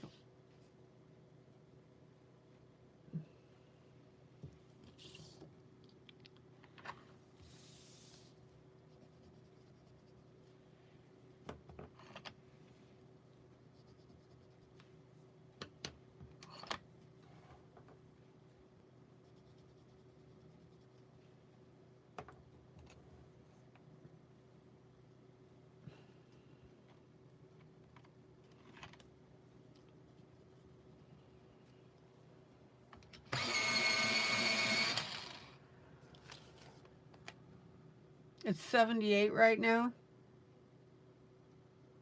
It's 64 here in Cookeville.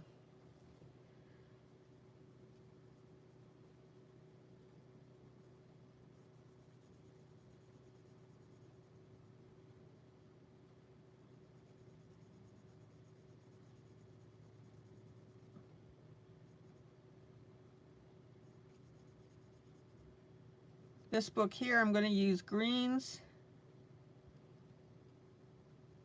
Now, notice how I'm varying the intensity of the pencil that I'm putting on here because I want that to look a little worn.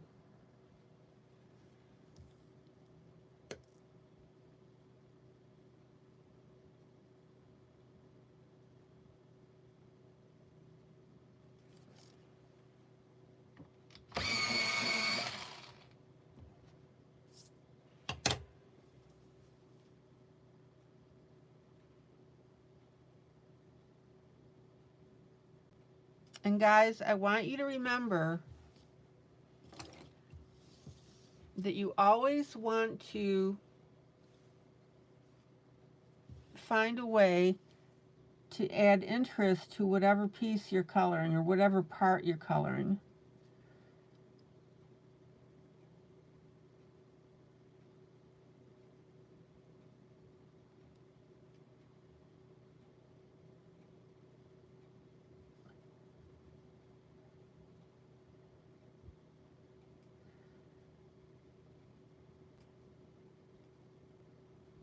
And so I'm doing that by shading the green and making it look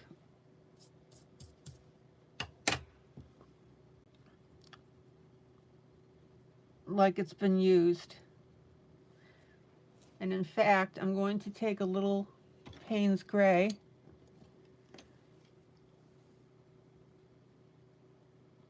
Nope, that's not it. That's my dark umber.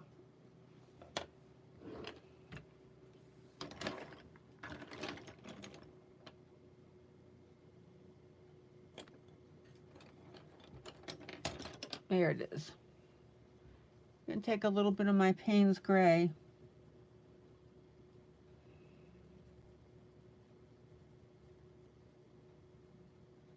and add that to the shading.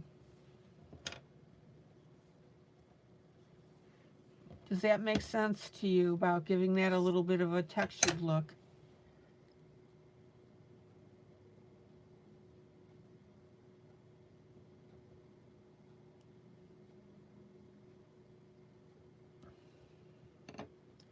Then I'll come in with a lighter green.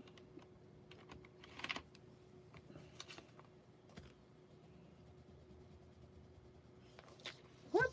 I'm sorry, excuse me.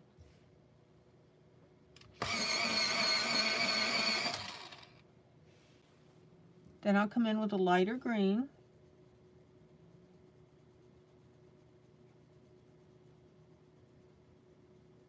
And work on this cover. So guys, what are you working on while I'm doing this?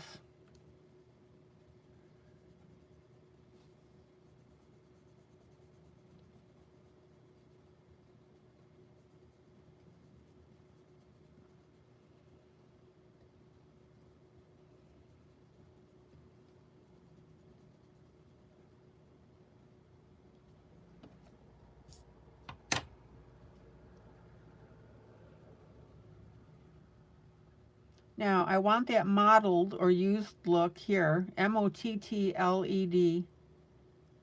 So notice how I'm shading the front of this.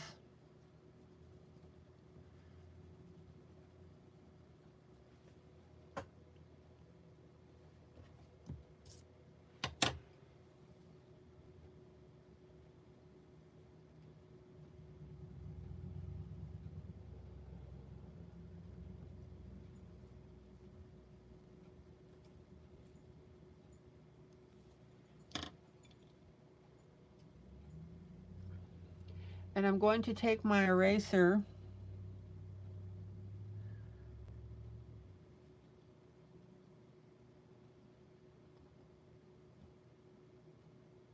and lighten up some of these spots.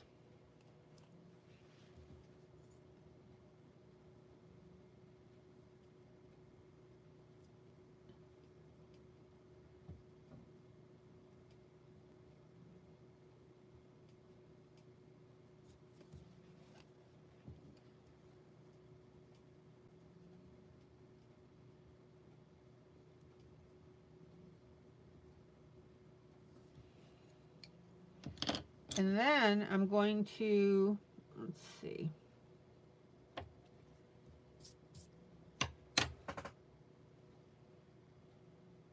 use a little bit of my Faber-Castell 103.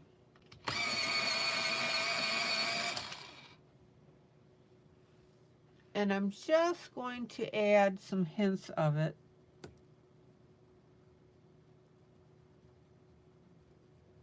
on the pages.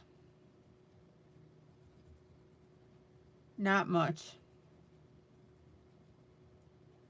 Just a little bit.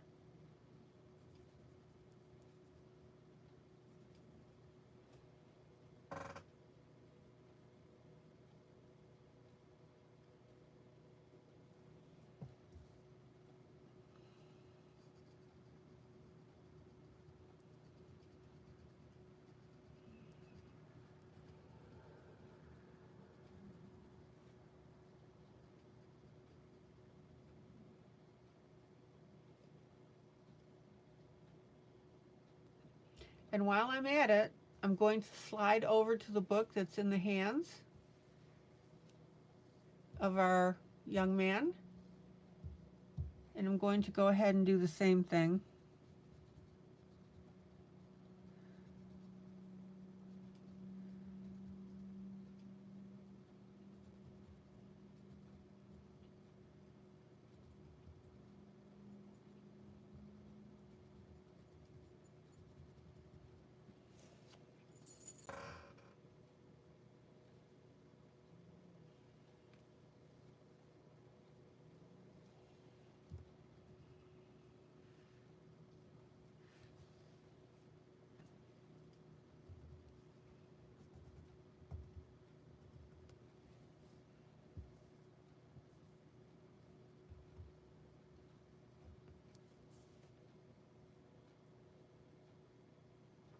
Okay.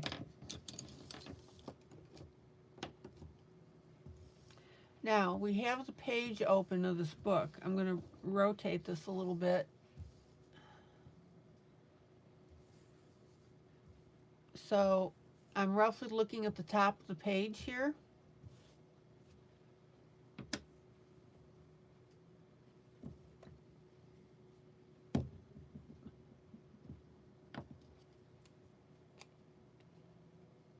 And I'm going to add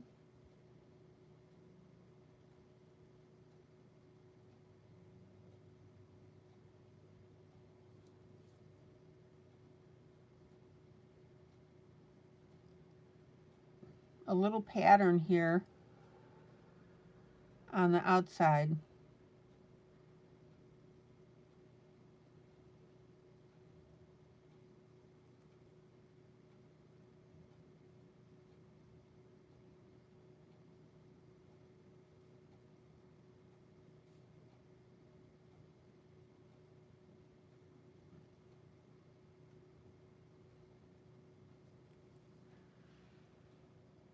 Check it out.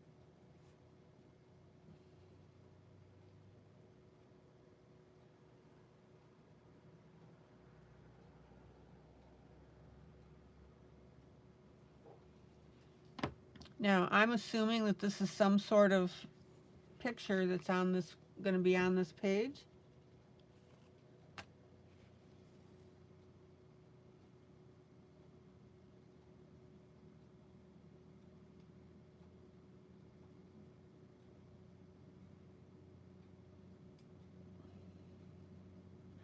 So I'm going to add a little squiggle of color.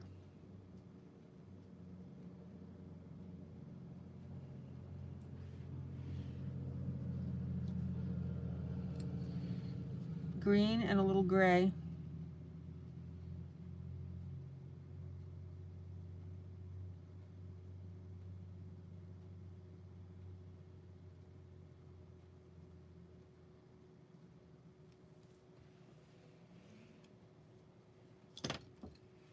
And then I'm going to come back with my pen.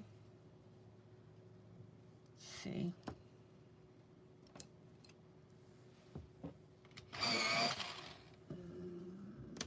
Darker color than that.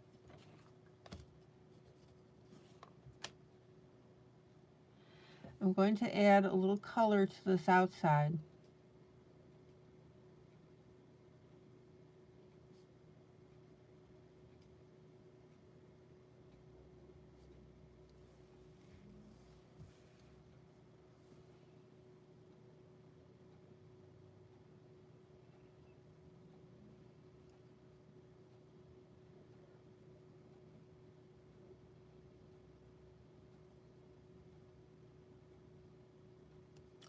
Anyone care to speculate while I'm doing this, why I'm doing this?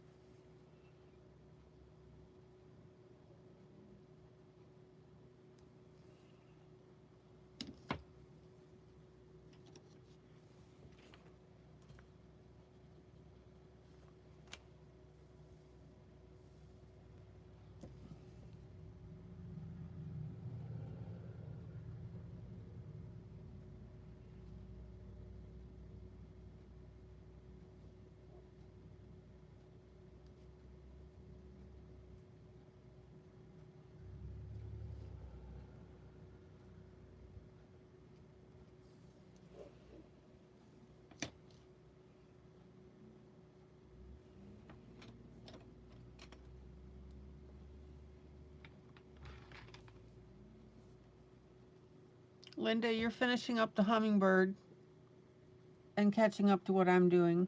Gotcha, what I did.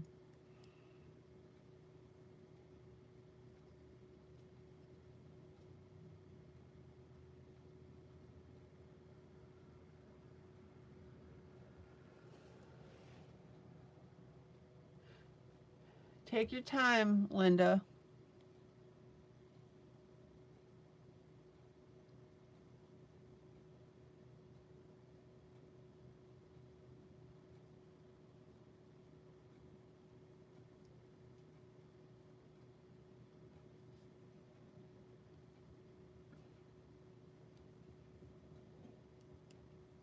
Guys, why am I adding the details on this page?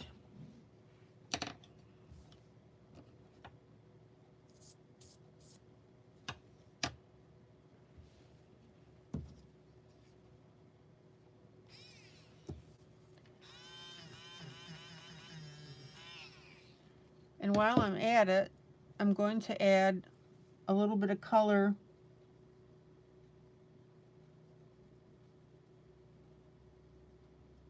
to this page as well. It doesn't have to be anything specific.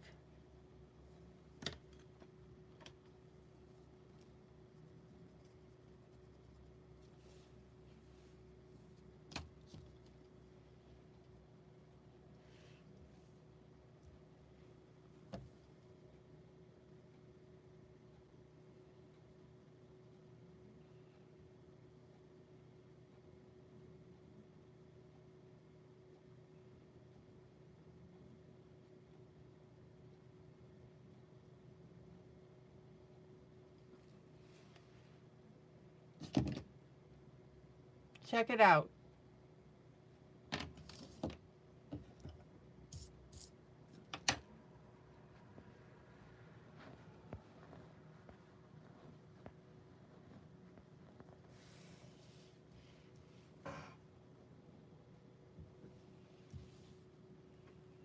Look how much more interesting this looks because we did that.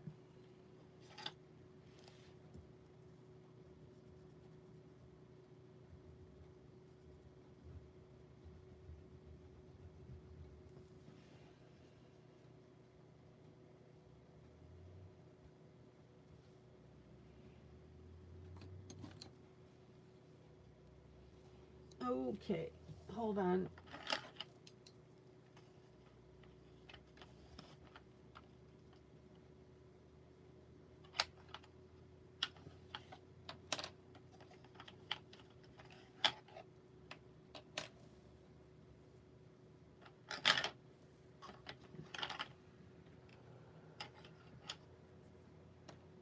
I don't know why I'm so thirsty tonight.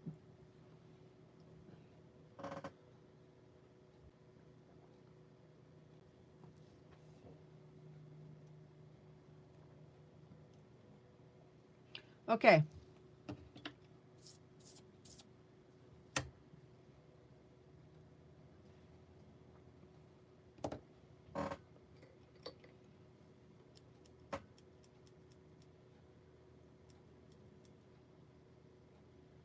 Now I'm going to play around with this cushion that he's sitting on.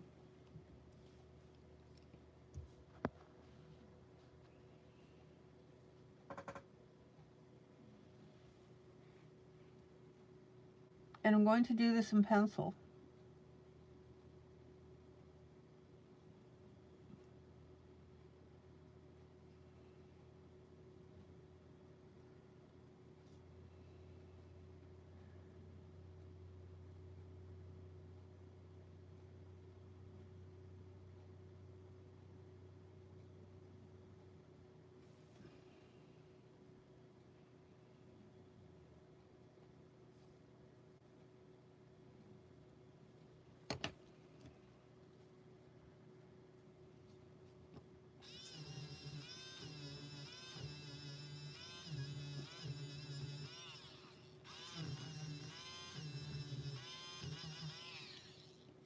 Change of plan.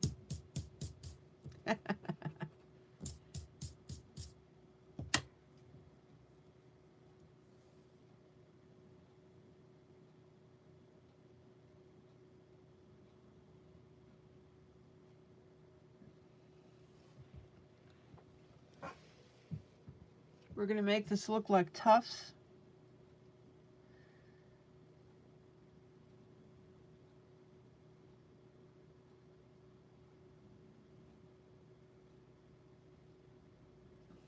There we go.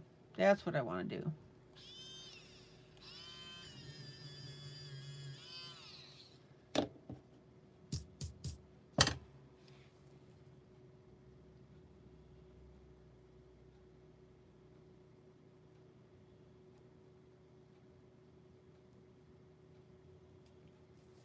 And notice that I'm doing that in pencil.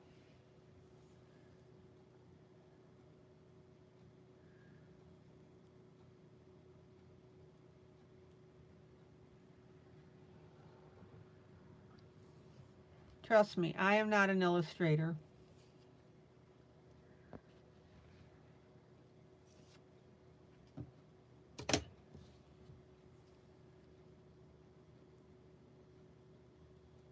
But you know those little tufty buttons?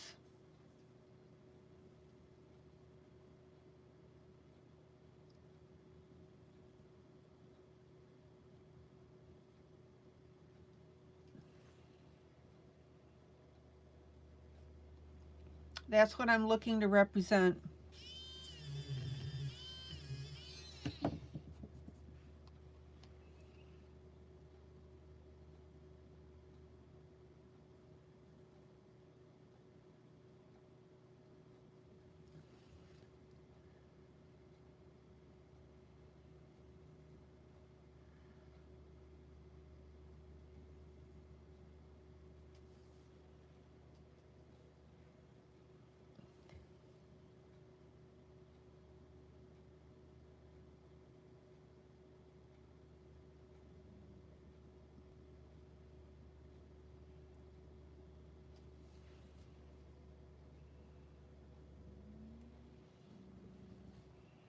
And then we'll go ahead and add a partial one behind his leg. That one's a little big.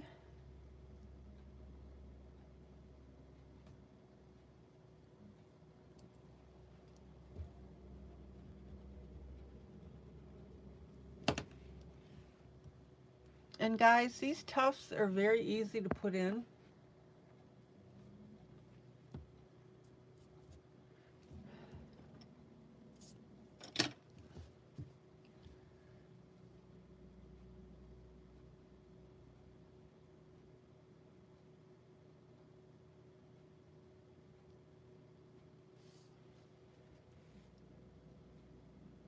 Just draw a circle.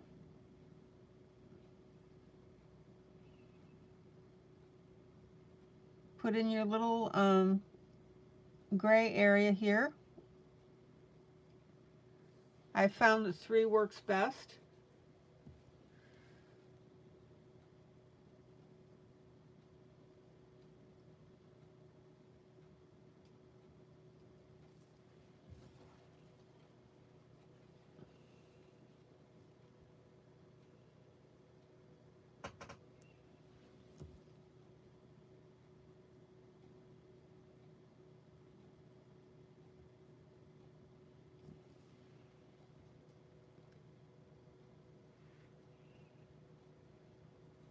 Well, hello, Coloring View.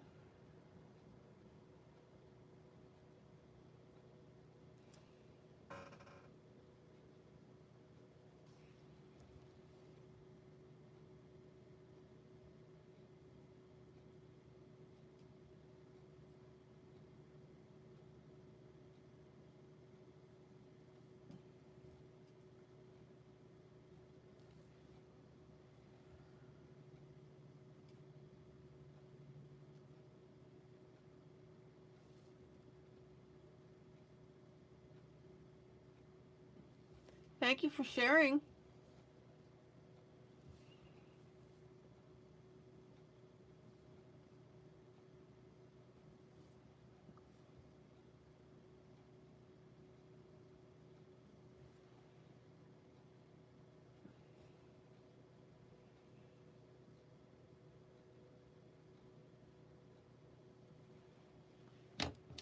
And then what I'll do is I'll come in with my narrowest pen.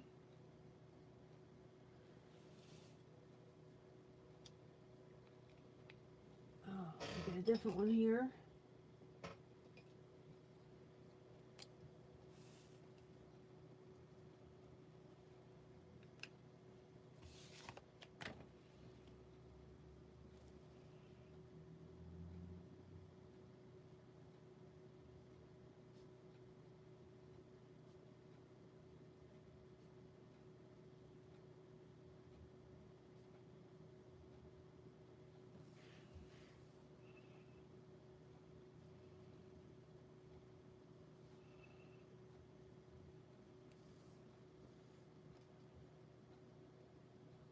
Oh, you were in the bushes when I started? Did you see me work on the hummingbird?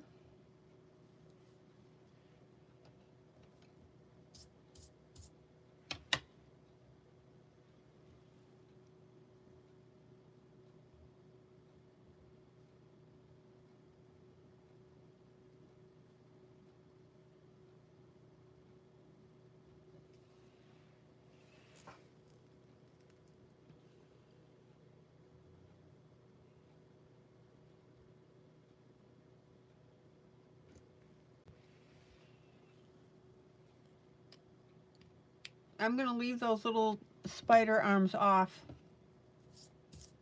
for now. All right, let's take a look at this.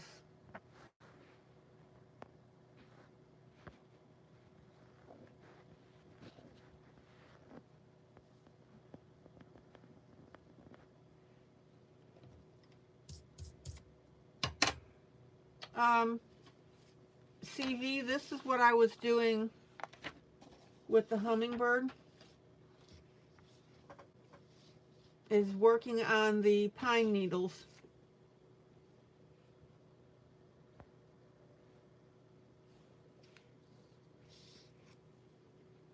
So I don't know how much of that you saw.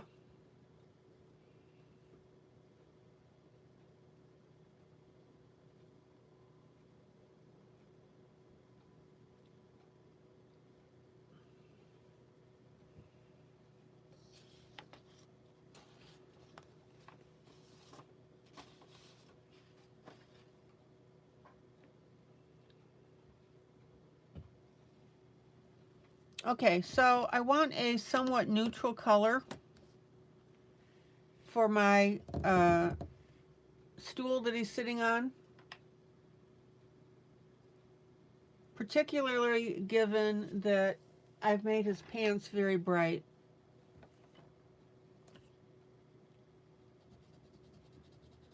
Well, thank you, CV. I'm glad you like it.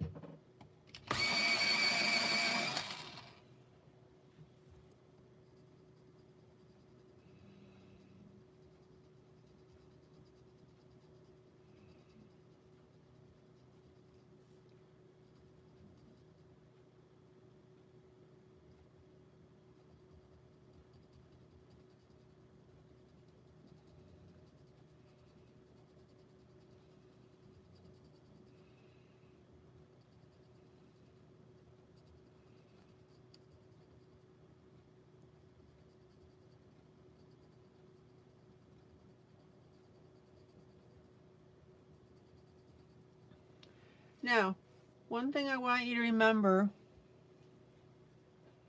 CV, it is a Norman Rockwell portrait.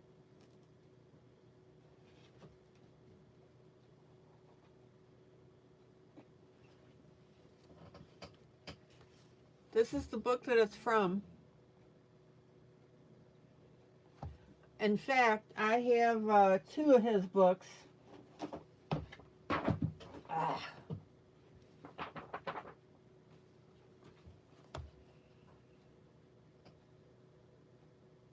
The Norman Rockwell Classics and also the American Life.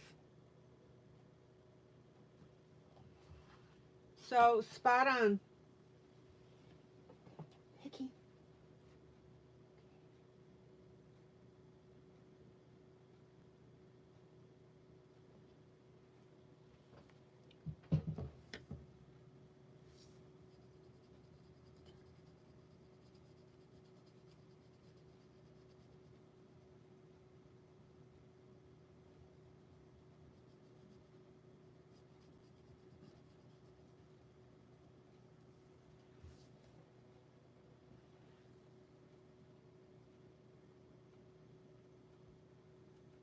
Oh, the next coloring I do, you'll do it with me from the book. Okay.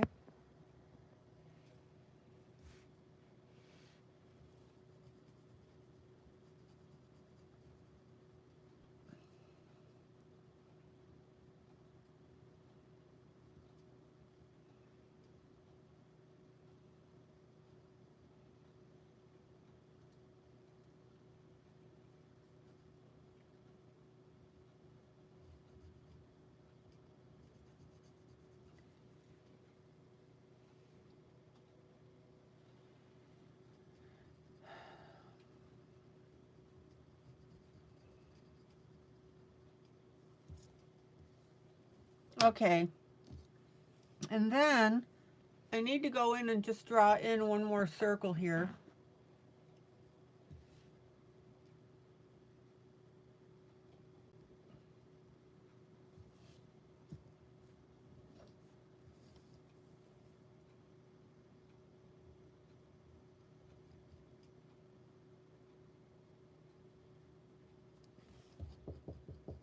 And then I'm going to take a darker gray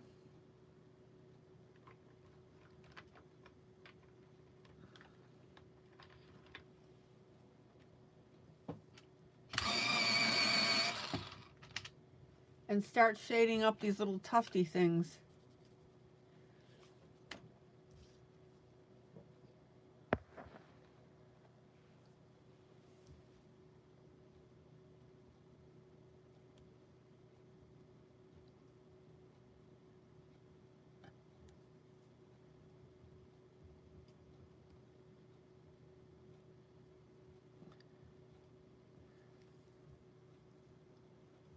That's why I stopped using the pen, because I decided that I wanted to emphasize it with the pencil.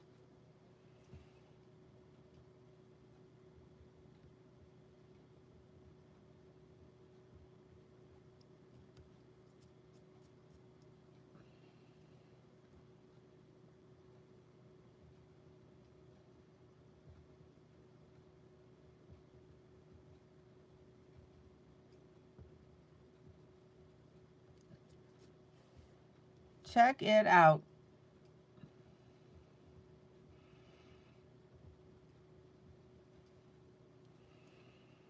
Doesn't that look cool?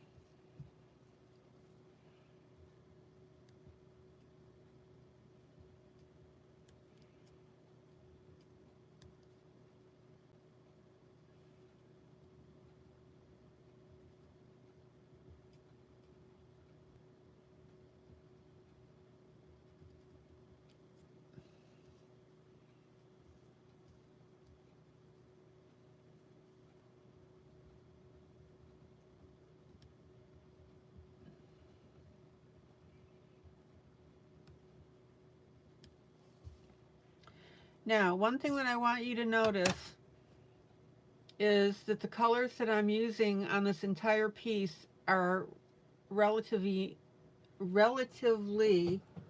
muted. Why? because when Norman Rockwell did his pieces, it was around 1945 or so, 44, 45, I think. Or at least that's the era that he's depicting.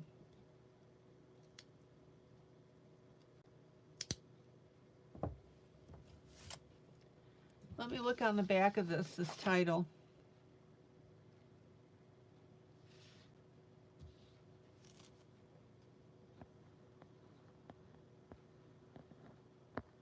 The Age of Romance.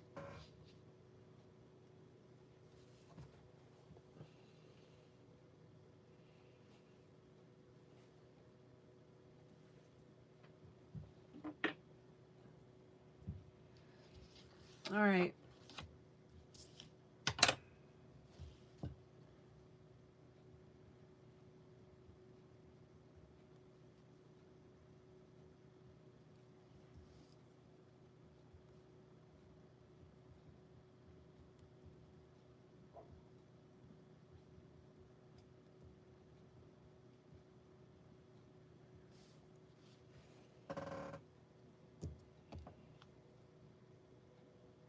The book that you have was done in 1941. Okay, there you go. Thank you, CV.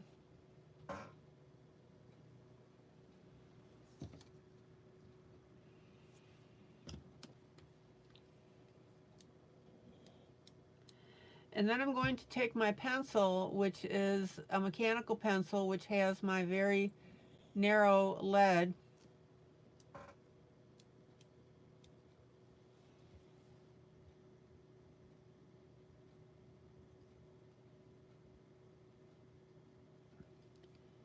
And add in the little spider lines. I'm just going to re-emphasize those a little bit.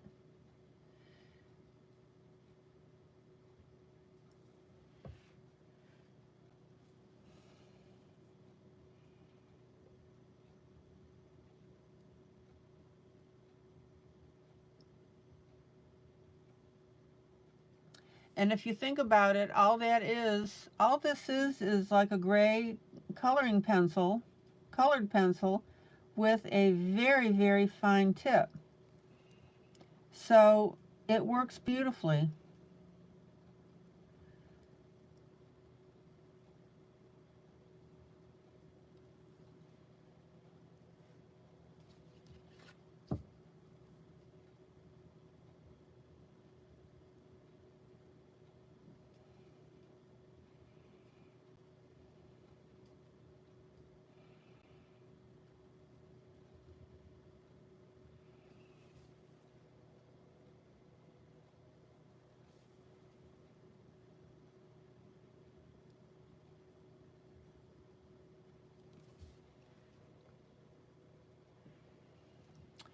And then I'm going to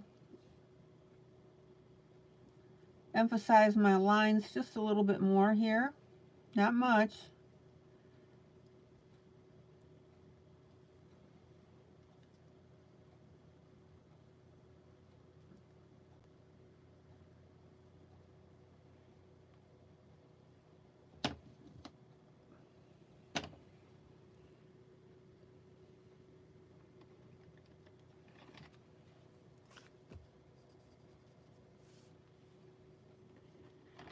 And then I'm going to take a slightly darker gray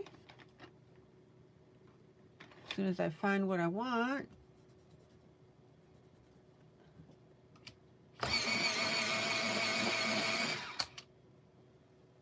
And I'm just going to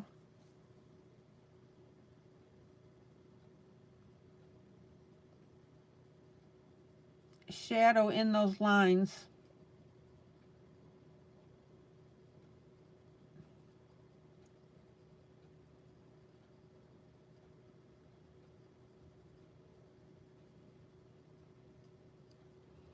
And what that's going to do is that's going to puff out these sections of the cushion. See that?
And then I'm going to take black.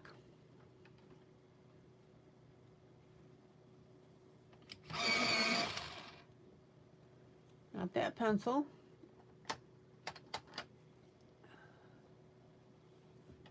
Hold on, let me find my black.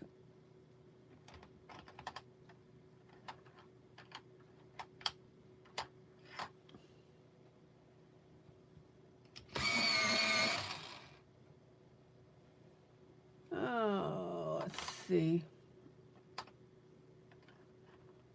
Come to mama. That'll teach me for mixing my grays and my blacks.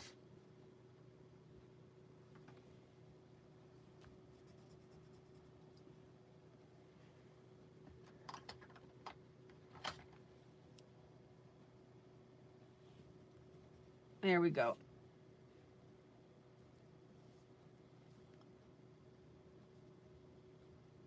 And if you want, you can make your center button darker.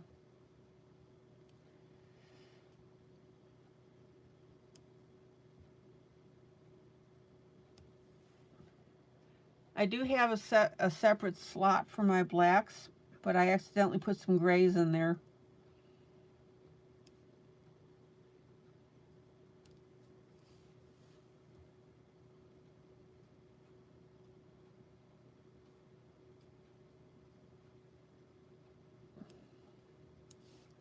Check it out.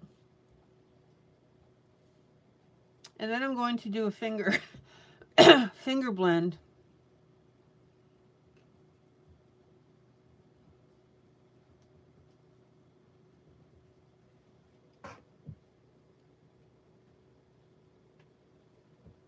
Okay.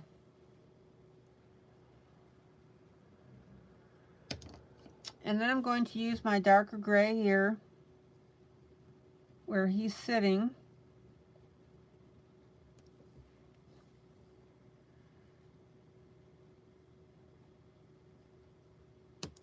Ah!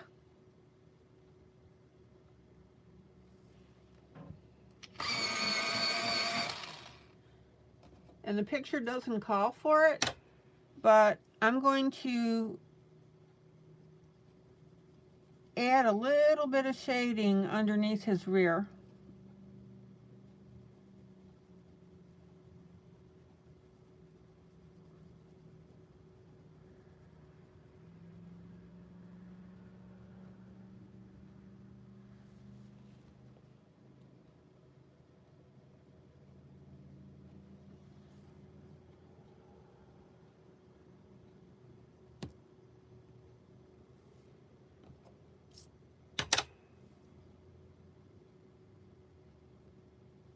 Maggie, you still hanging in with us?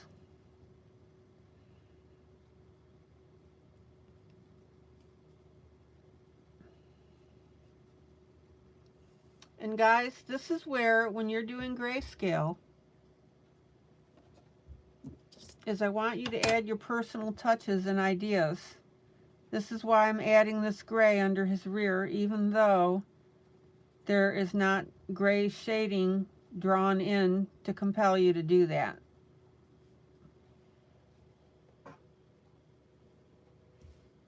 Okay, Maggie. Super.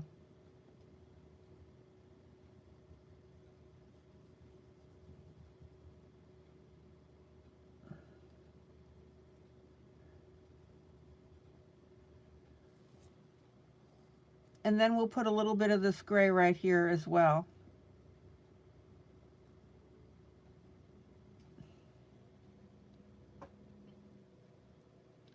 Now, I have no idea what this little appendage is.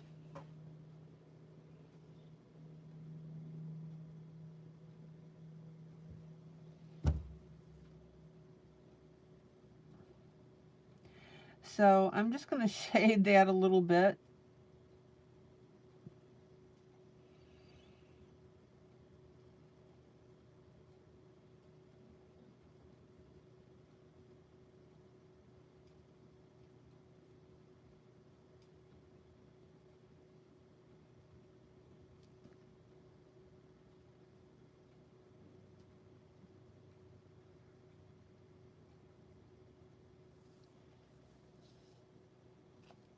and we'll take a look at this. Check it out.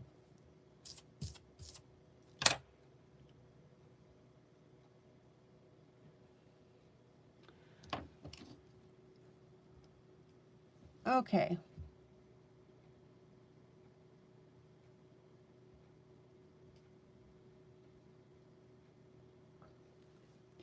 Now I'm going to do one more thing real quick, and then we need to move on to our Victorian piece. I probably should not start this. Mr. Norman would be proud. Well, thank you, CV. That's awfully nice of you.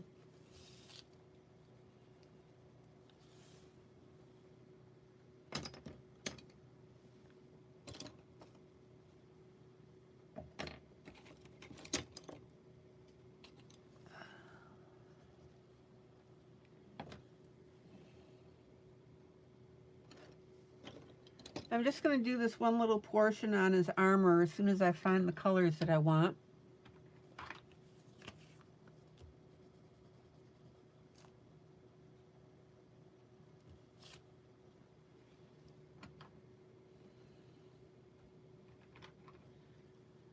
Oh, let's see.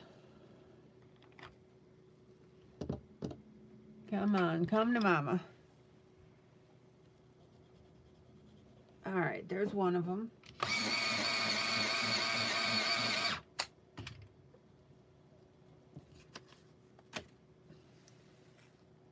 So I'm going to do a little bit of gold on his armor.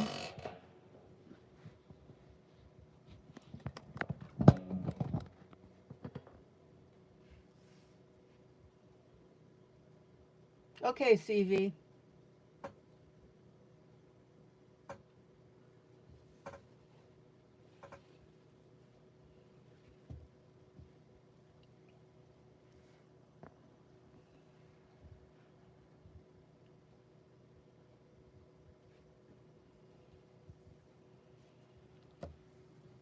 So the way we do gold, if you remember,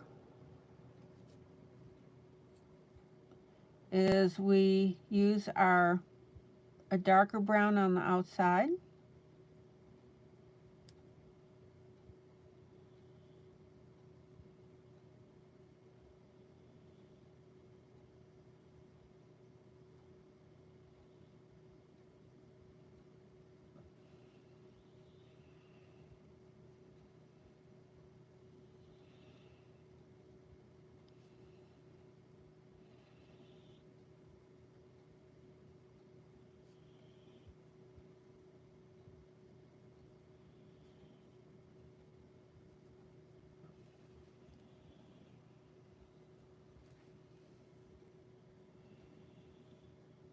So we're going to outline these individual little, whatever these are.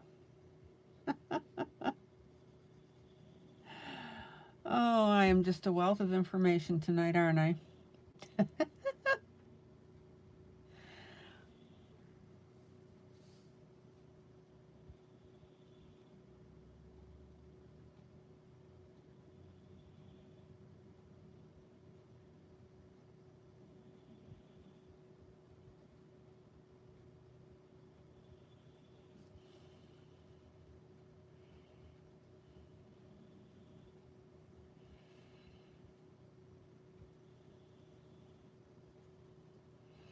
Okay, so there's our darker brown. And then we come in with a lighter brown.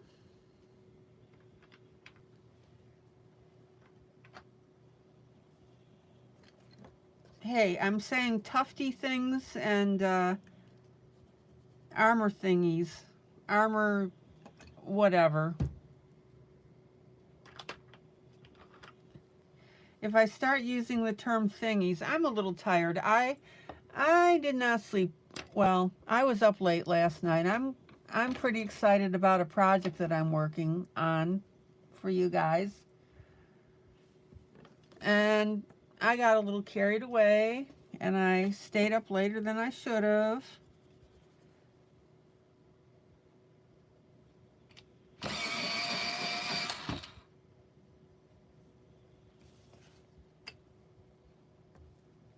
Okay.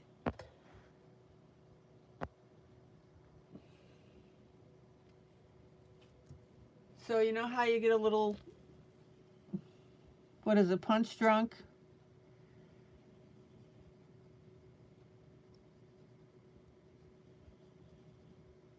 Okay, so there's our lighter brown. So one of you might say, oh, does that mean that we disregard everything that you've been teaching tonight? Oh, no.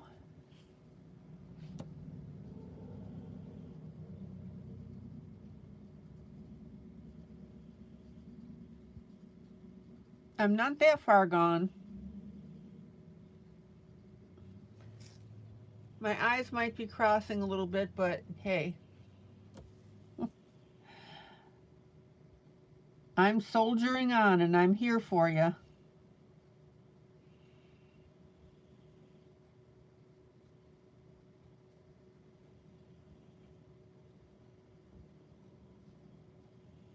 Okay.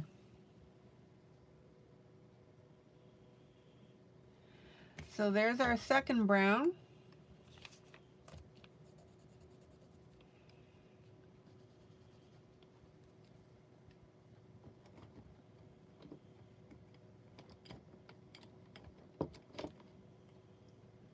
And then we come in, anybody remember what our third color is?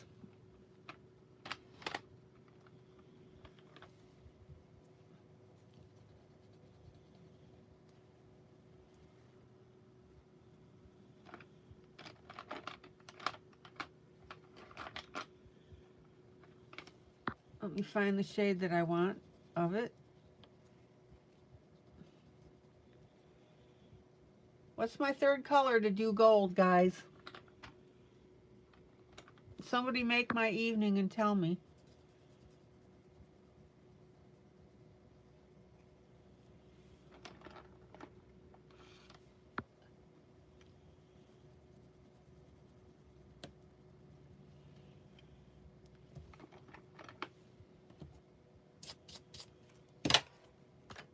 Okay. Everybody's forgotten. Yellow.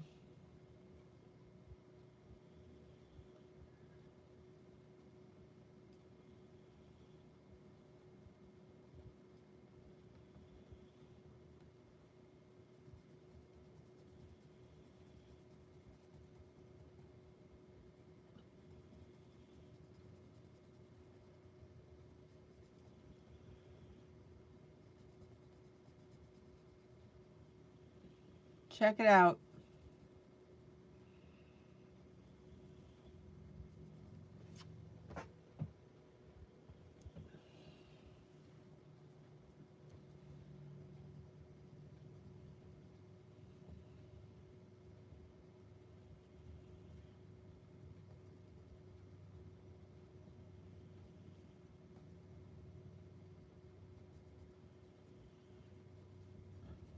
Isn't that cool?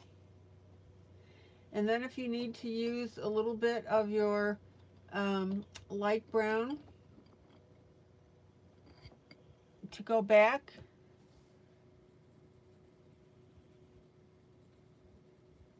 and shade that up a little bit.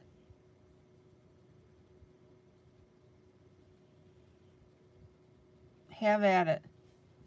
So you want, what, 2 browns and a yellow.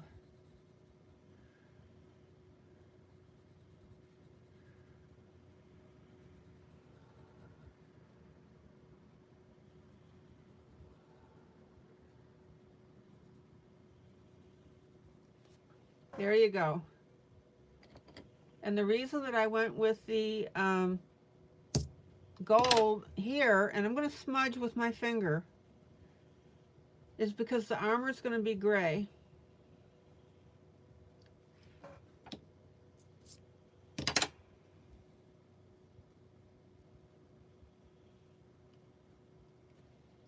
Okay, let me pull out. So that's how that looks.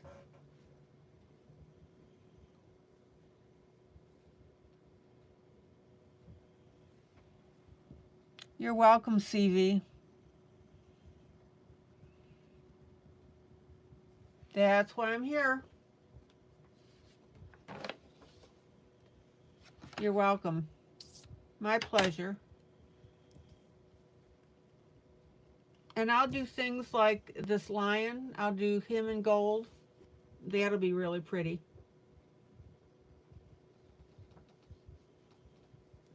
We can have a lot of fun with this. I can tell you right now I'm going to have a hard time keeping these colors muted. But that's okay. Okay. Our bride.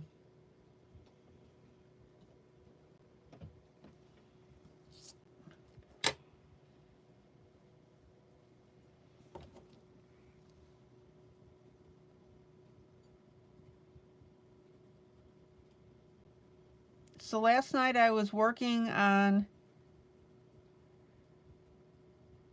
our cloth here.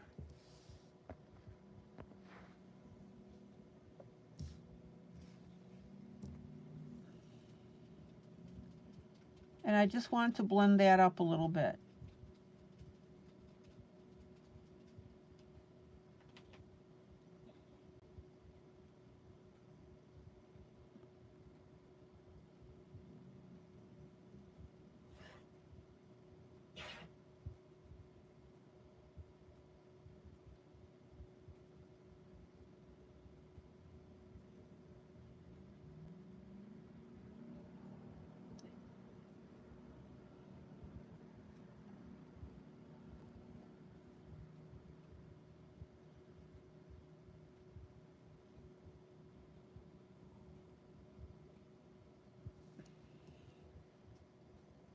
A little bit of finger blending there.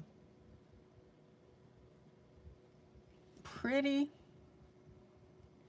Okay.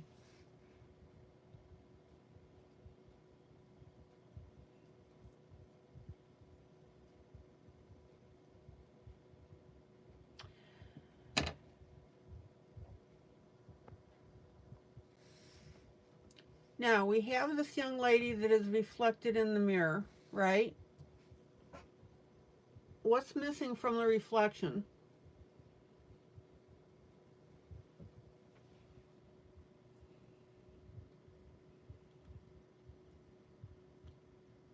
And by rotating my pages, you're talking about, yeah, changing to different topics. Hi, sweetie. Vicky, come here. Come on. What you doing?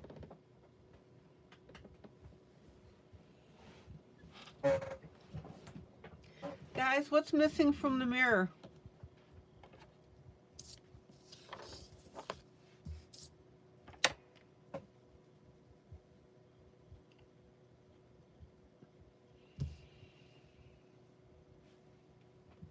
Come on, you guys are smart. You can figure it out.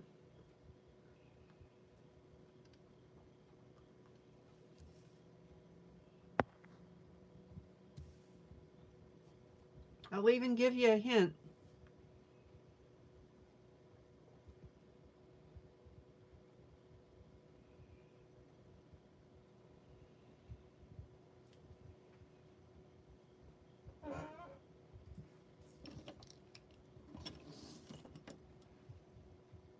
And the answer is she's standing in her bedroom, right? And the bedroom has our pattern on it on the wall.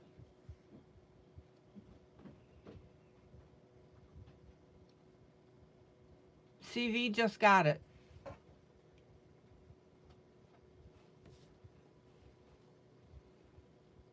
Atta girl.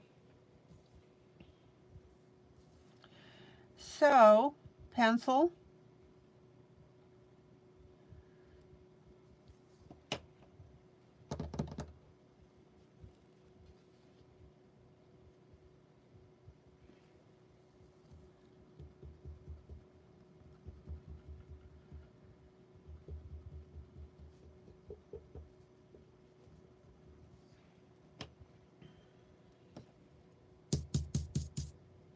And the one thing that we need to be careful of when we put this pattern in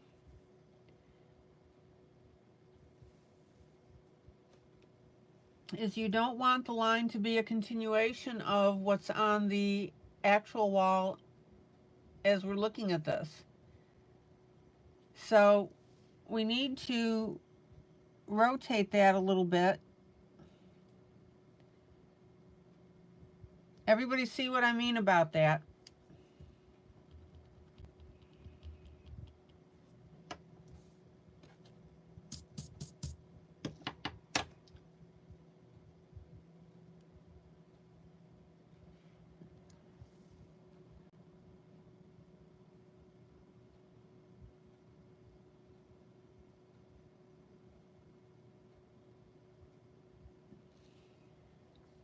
You want that direction to be different.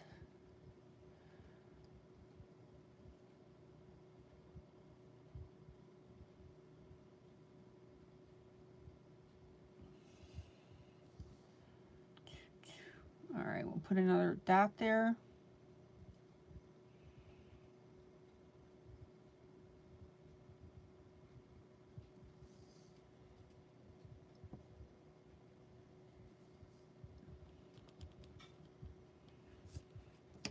So make it as different as you can.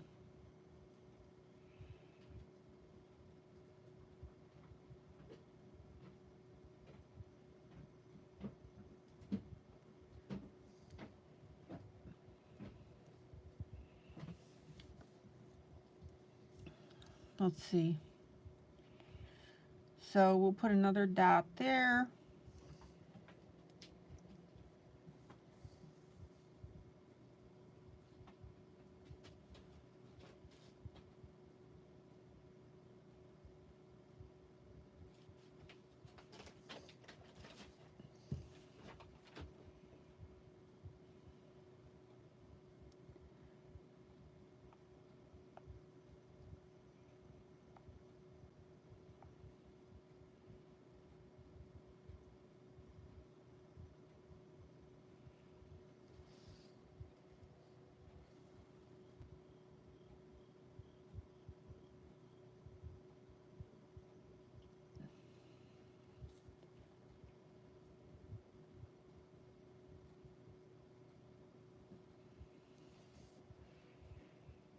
Now, I'm surprised that when they drew up this page, they didn't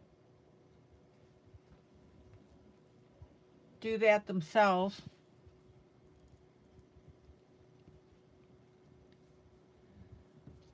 Let's see.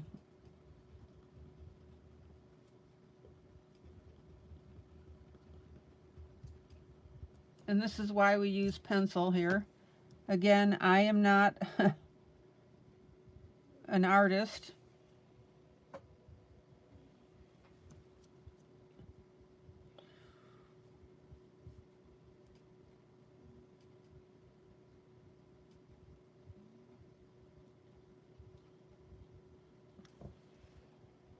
So I'm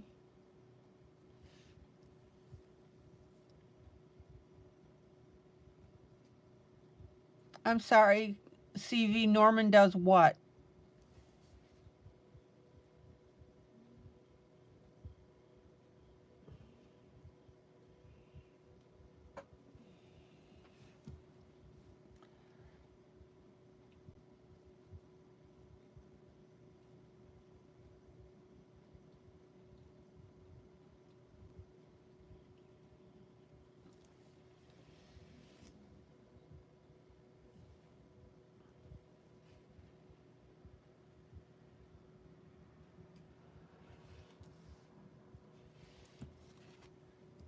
Okay, so we'll put another one there.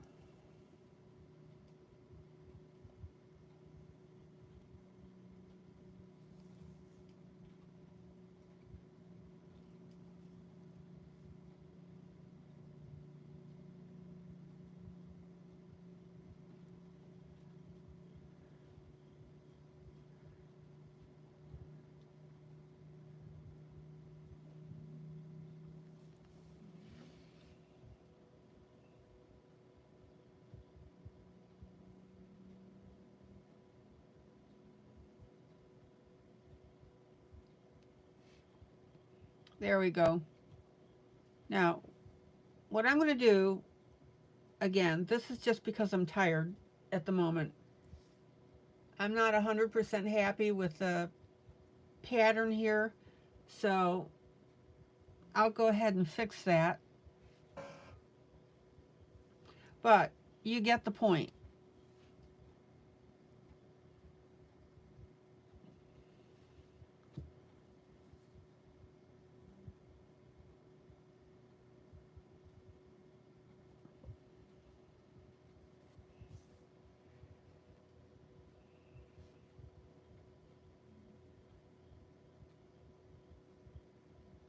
I need to straighten out my lines, and what I'll do is I'll use a protractor and make these triangles better. So when you see something like this, you've got to be aware of things like this background. Okay.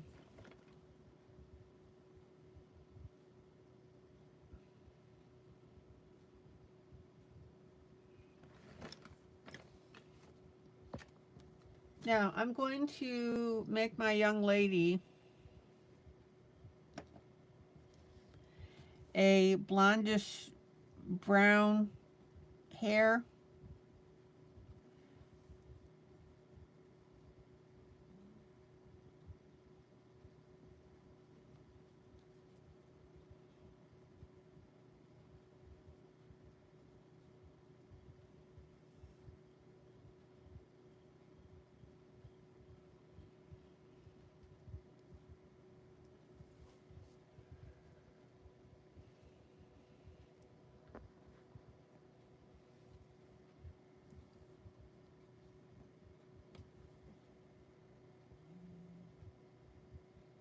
And we've got some braids right here.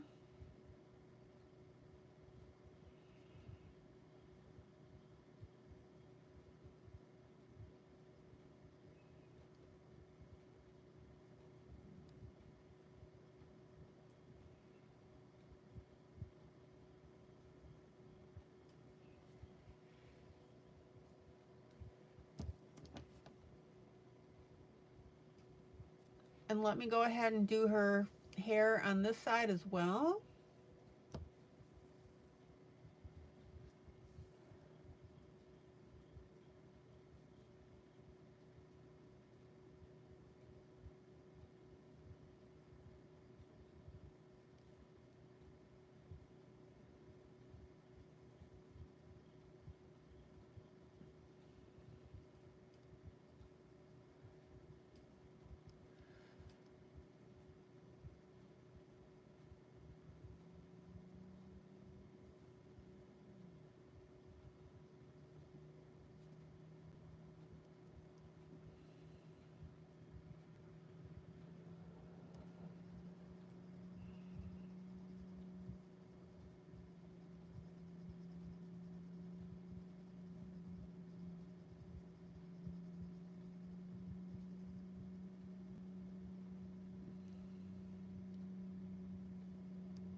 And then I'm going to come in with my brown.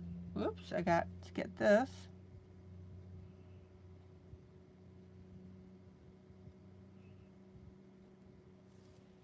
So let me zip back here.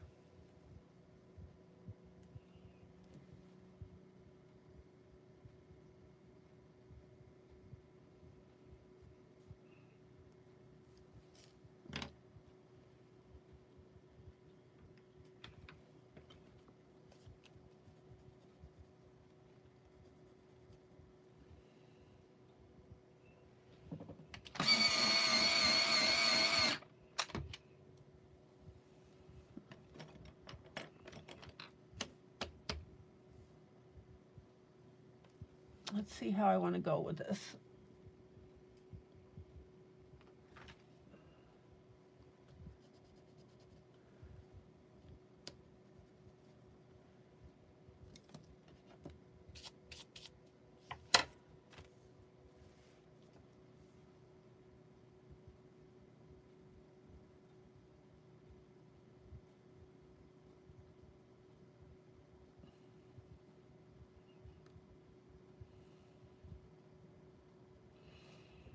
So I'm adding the brown to the blonde.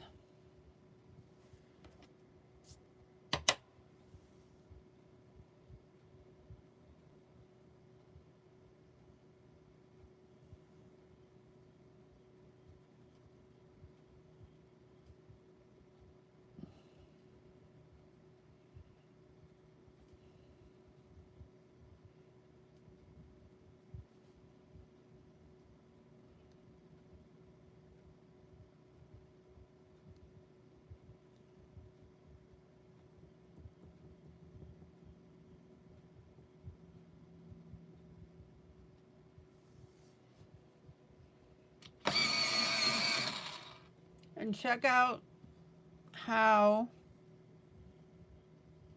that little shot of yellow, which I'm coming back with that now,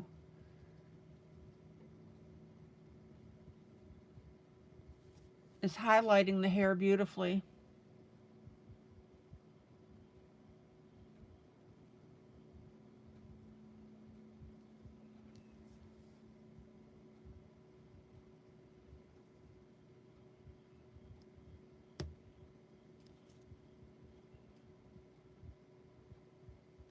Hang with me, guys. I might run a little late. Maybe 5 minutes, if that. Maybe not.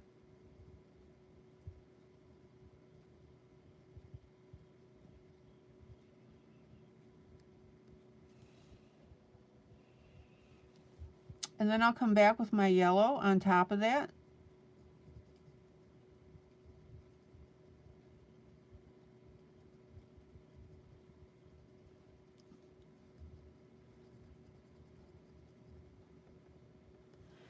And I'm even going to, come on, where is it? There we go. I'm going to erase a little bit on this light blonde area.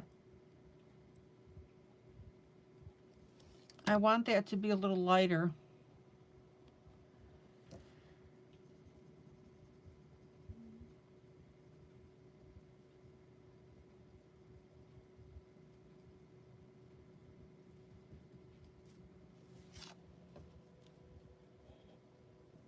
Okay, now let's pop over to this side.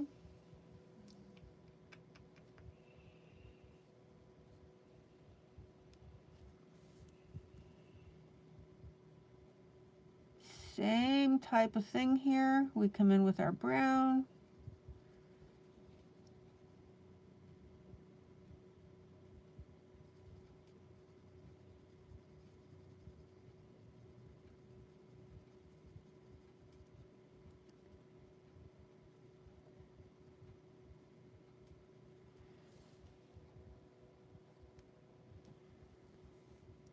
Blend the yellow over it.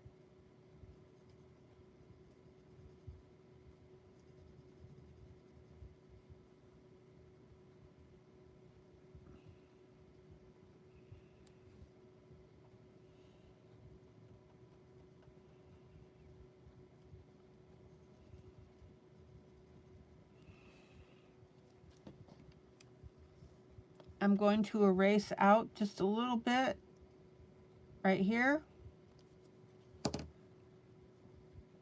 Get that yellow in there.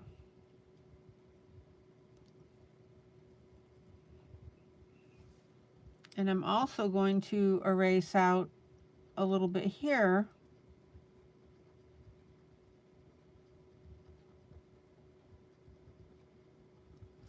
And do the same thing, highlight with the yellow.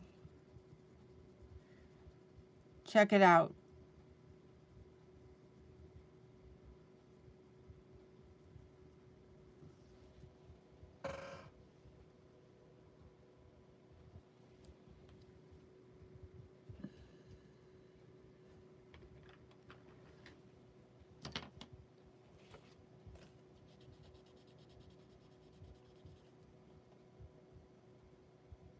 And then I'm going to do the hair.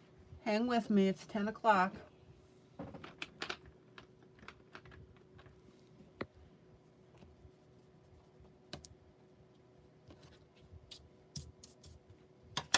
I'm going to do the hair behind the veil, which is lighter, right?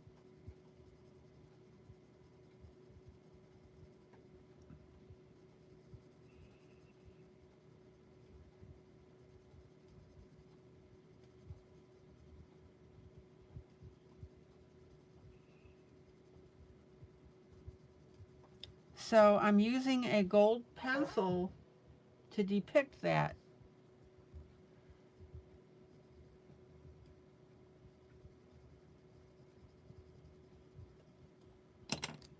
And I'll use just a little bit, not much, just a hint of the brown that I used over here on the edges.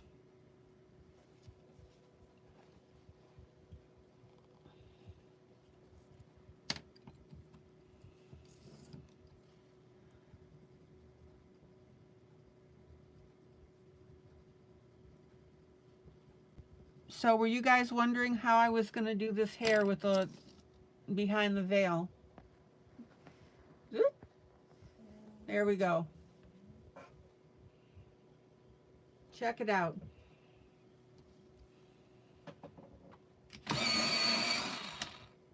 And I also have some hair coming down the back of the neck.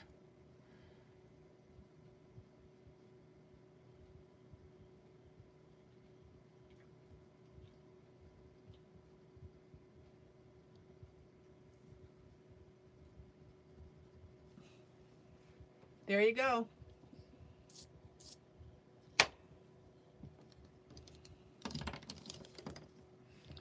Now, I can guarantee you that most people are probably not going to add the pattern in the mirror.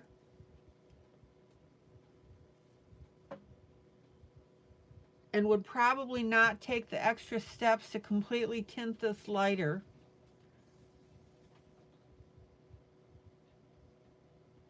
They would just lightly color over the veil, probably with a little bit of a blue. Okay, guys, I'm calling it an evening.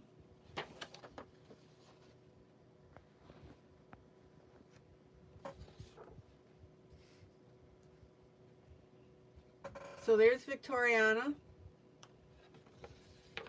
Here is our Norman Rockwell.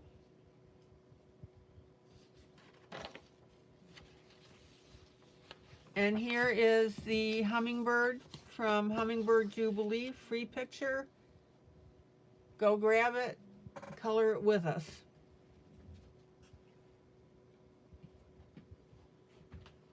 Okay, guys.